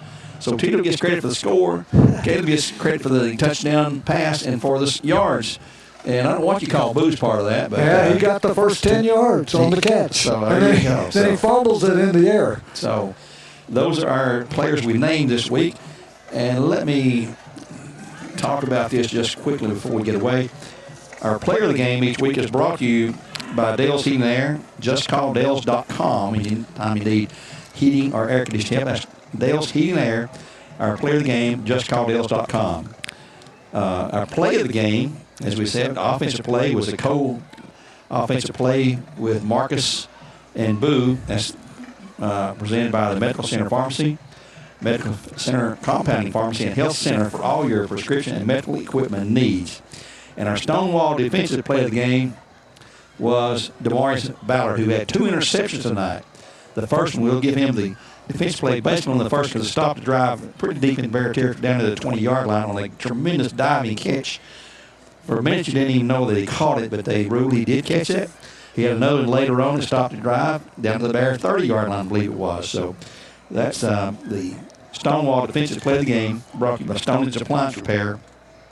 You can reach him at 423-402-6610. That's 423-402-6610, Stoney's Appliance Repair. We appreciate all of our great sponsors letting us recognize our special players and our special plays and all that of the game. We're in our Jinx Daily postgame show. I'd like to congratulate again Doc Hollywood, who somehow knew the answer to our trivia question, which was who's the Red Bank player who later became the Bradley Central head coach in the late 1990s and early 2000s. And, of course, that was Bill Price, and Doc Hollywood knew that. He knows a lot of stuff about Bradley football, about as much as any of us know. And Earl mentioned earlier all the stories and great things I've got in the football book. If you need one of those football books, folks, contact me. Call the station, leave your name and number. If you have my phone number, which too many people have, you can text me or call me and or email me. A lot of people know my email, so you can reach me in several different ways. And I'll be glad to get one of those books to you, and I promise you I'll make you a great price on that if you say, God bless and go Bears. That's all you got to say, and I'll give you a big discount on that. I've got a few of those left over, and I'd like to go ahead and get them out of my garage. My wife is harping on me that she needs that space for more of her junk, I guess. So I'm going to take another break here. Earl's about adding up our stats. We'll take another 2-minute break, be back here with the final stats and look at those and sign off here on Talk 101.3. Back into Don Ledford Pre-Owned Car Sales says start the fall right by saving big on a Don Ledford Pre-Owned car, truck, or SUV during their October year-end closeout event. They have over 80 pre-owned trucks, SUVs, sedans, vans, coupes, and convertibles. They have almost every brand, domestic and import, available for you to choose from at big savings. There truly is something for everyone. Visit DonLedford.com to view their inventory and then come to the showroom on North Lee Highway in Cleveland for a test drive and additional savings. Don Ledford Pre-Owned, where they say yes. Sale ends October 31st, 2023. Two of the world's most iconic brands, M&M's and Twix, are made right here in Cleveland at Mars Wrigley, and they are hiring. Production assistant positions starting at $16.19 per hour, and team member positions starting at $19.27 per hour, plus a $1.50 shift differential and a $1,500 sign-on bonus. Benefits begin day one. Apply at careers.mars.com and search Cleveland. That's careers.mars.com. Mars Wrigley in Cleveland. Your tomorrow starts today. This is Dr. Brian Beard with the Center for Cosmetic Dentistry. I hear daily about headaches, and when I ask for more information, most people believe it's related to stressful life. But most headaches can be traced back to the bite and even the teeth. An oral surgeon from Vanderbilt developed a medical device that alleviates inflammation in the TMJ and basically eliminates headaches. Give us a call. You shouldn't have to deal with headaches ever again. How much could you enjoy life if headaches were a thing of the past? 476-6541. At Southland Finance, we're neighbors helping neighbors. My name is Dusty Whitener, Vice President and Manager of Southland Finance in Cleveland. Have you heard? We have recently relocated to a larger, more convenient branch at 950 25th Street in Cleveland, right across from City Cafe at the intersection of 25th Street and Peerless Road. Our team, operating hours, and services, including personal, installment, and consolidation loans up to $20,000, have not changed. As always, we're here to lend a helping hand. Visit our new location or give us a call at 458-3007. Loan subject to credit approval. Back here at Red Bank High School on Tom Weathersfield, the Bears won the game tonight 35-0. Earl will continue to add up his stats. Let me give you some scores on our Elders Ace Hardware scoreboard in our Jenkins Daily post-game show here tonight. It was Sevier County beating Daniel Boone tonight 24-7. These are final scores for the most part. South Green goes leading 2013 over Eagleton. South Green having a good year at 6-1. Elizabeth stays unbeaten with a 56-0 blanking of Volunteer tonight. We have Dobbins Bennett leading William Blunt 39-14 in a Region 1 matchup. That's late in the third quarter. That's in the fourth period now, actually. Alcoa was shut out over Scott County 49-0 tonight. In their game, Maryville leading Cleveland 34-7. That's in the fourth period with near the end of the game, I guess. That may be final. It was 34-7 the last report we have. Heritage beats Lenore C tonight 35-0. That's gone final. Meigs leads Polk County 7-0 in the third quarter of that game. That's a surprise there. Meigs unbeaten Polk at 3-4. 7-0 Meigs over Polk in the third quarter of that game there. South Pittsburgh leading Chattanooga Prep 41-12 in the fourth period. Copper Basin looks like they get their second win, leading 20-8 over Lookout Valley. That's in the third period of play. Bearden leading Oak Ridge 26-21 at Oak Ridge. So with 9:42 in the game, Bearden 26, Oak Ridge 21. That's a non-region game between the 6A school Bearden and a 5A school Oak Ridge. Oakland tonight leading Coffee County 21-0 in the second quarter. Oakland, the defending state champion for 3 years running, will be a competitor down the road for someone from our region, it looks like. Bradley wins 35-0 in the final over Red Bank tonight. Riverdale leads Blackman 34-14, nearing halftime there. We have Pope John Paul II trailing Rockville up 28-0 in that game at Rockville tonight. Also, Lebanon leads Mount Juliet 28-7. And a little closer to home, let's see if we got anything. Cookville leading Lincoln County 27-7 in the third quarter play in that game. And I think that's going to be most of the scores of interest here to the folks that listen to our broadcast tonight here on Talk 101.3. Those scores brought to you by Elders Ace Hardware, as they are each week here. Next week, the Bears will be on the road. I would say on the road, be going across town to Cleveland High School in a big Region 2 6A matchup. The Bears still unbeaten in the region at 3-0. They've got 2 more games left at Cleveland and home with Bearden in the final game of the year, and that will be a Thursday game against Bearden. Cleveland High School tonight is going to fall to Maryville. That will give them their second region loss, and that one really hurts them as far as the region standings, which means they'll be on the road more than likely, almost guaranteed to put them on the road in the playoffs, and probably as a fourth-place team going north up to Region 1, which is the tri-state or tri-city areas, and probably Jefferson County, though, will be the representative or the region up there, the way it looks to Earl and I was looking at that tonight, and standings coming down there tonight. Walker Valley was off tonight. They will be playing Pure Academy next week. That's at home at Walker Valley. Then they'll go to McMinn County, a huge Region 4 Class 5A game at McMinn County. That will be a huge one. That'll be the battle. Could be battle for first if they can beat McMinn and put a 3-way tie, because East Hamilton beat Walker last week in the fog down at East Hamilton. So that game next week is a huge game for all 3 of those teams.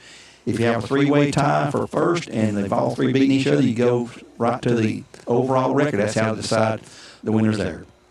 And Earl, are you about ready to give us some stats here? Earl will be ready here in a minute, so we'll just keep looking at the things here. Left to play now next week. Bearden only has Bradley as a region game to play, and Bradley's got Cleveland and Bearden. Cleveland has Maryville tonight, which they lost to, and Bradley, Central, and Hardin Valley, their final game of the year. Maryville is playing Cleveland tonight and winning, and they still have Farragut, and they should win that game. That is with a region foe there. Hardin Valley still has Farragut and Cleveland, and Farragut has Hardin Valley and Maryville. And Maryville still has Alcoa to play as well, folks. And they're not going to beat Alcoa, let's put it that way. From what I know and have seen, Earl, he's not going to do that. But. Nope. I've almost reached the point, Gary, where whoever Alcoa is playing, I'm going to pick Alcoa. Yeah, why not? Until they prove otherwise. Yeah. Let's have the stats for Jeff Miller for District Attorney, Earl. All right, and we do appreciate Bradley graduate, old Jeff Miller there, sponsoring our stats.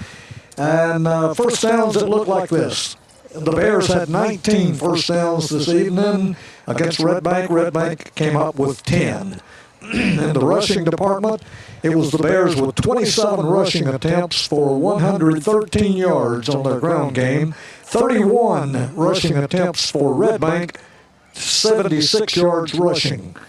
In the passing department, I'll give both of our quarterbacks for the Bears. Caleb Martin, another excellent night quarterbacking. He had 17 completions out of 26 pass attempts. He did have one interception by Braden Howard for Red Bank, but he threw for 182 yards and one touchdown, two touchdowns passing. And one rushing. And one rushing. Yeah, I was going to give his rushing too. He passed for 182 yards. Caleb rushed for 44 yards. So he had 226 yards there in total offense on 8 rush attempts for 44 yards. He just had a good all-round game tonight. 17 out of 26. Now, Tyler Cook came in for several plays in the fourth quarter. He was 2 for 2 on his passing, one to Jarius Rogers and one to Boo Carter, 10 yards each there. So he gets credit for 2 for 2 for 20 yards. So overall, the Bradley passing game as a team was 19 out of 28, 202 yards through the air, and had one pass intercepted. Now, Red Bank had 16 pass attempts. They completed 6 for a total of 68 yards and had 2 passes intercepted, both by the same individual. That's number 0, Demarius Ballard, both coming in the second half.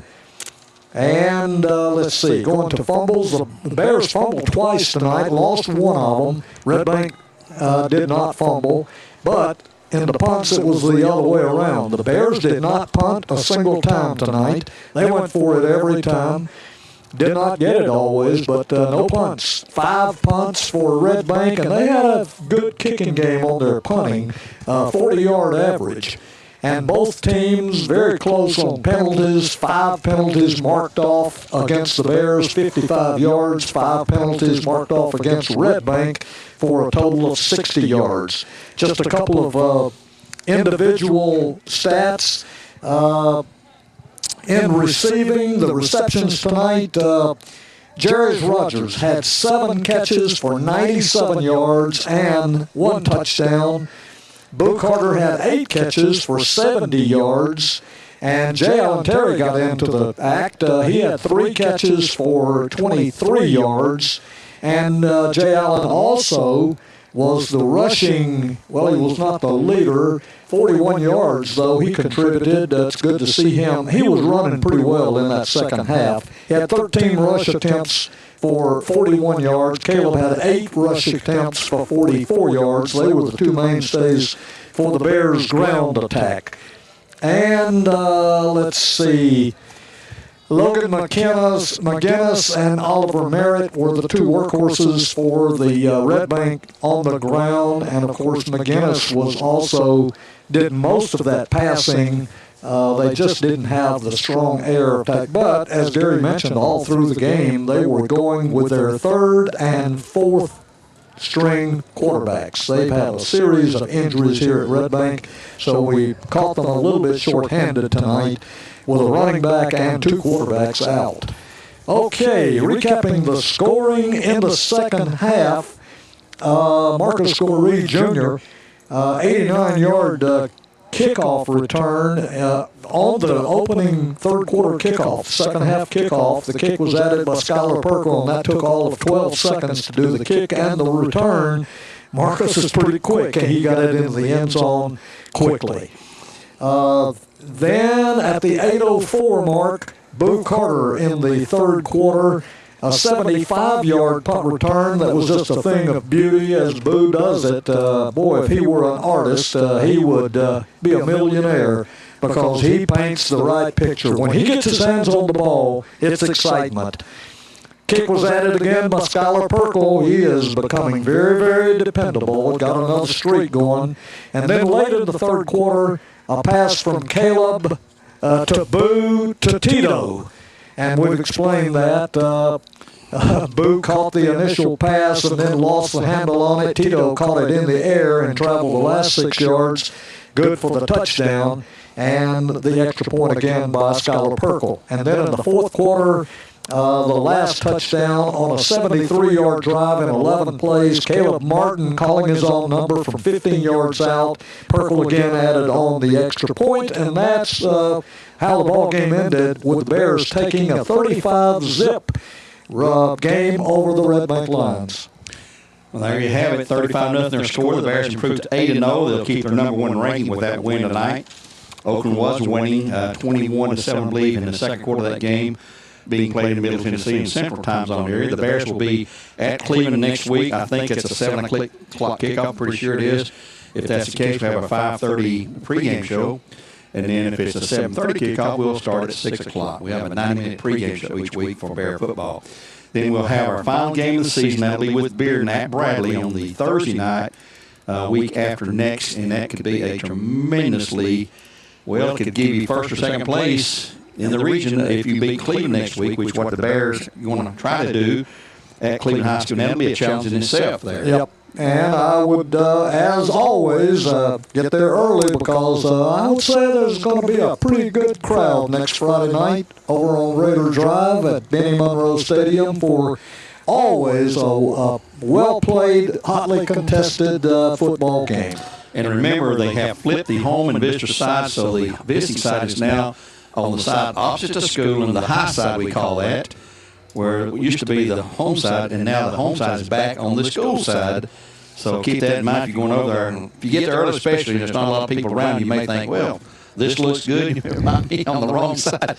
And then you figure that out, there's no room to sit on the other side for either team there. But it's been a good season so far for Bears, 8-0 there, and we will see you next week for Earl. Great job again tonight. This is Gary Oman with Earl rolling here, of course, and Ephraim Kyle back to studio. And again, a great job by Ephraim as we've enjoyed tonight's win, 35-0 here at Red Bank High School. Join us next week. Until then, so long for now. God bless, and go Bears.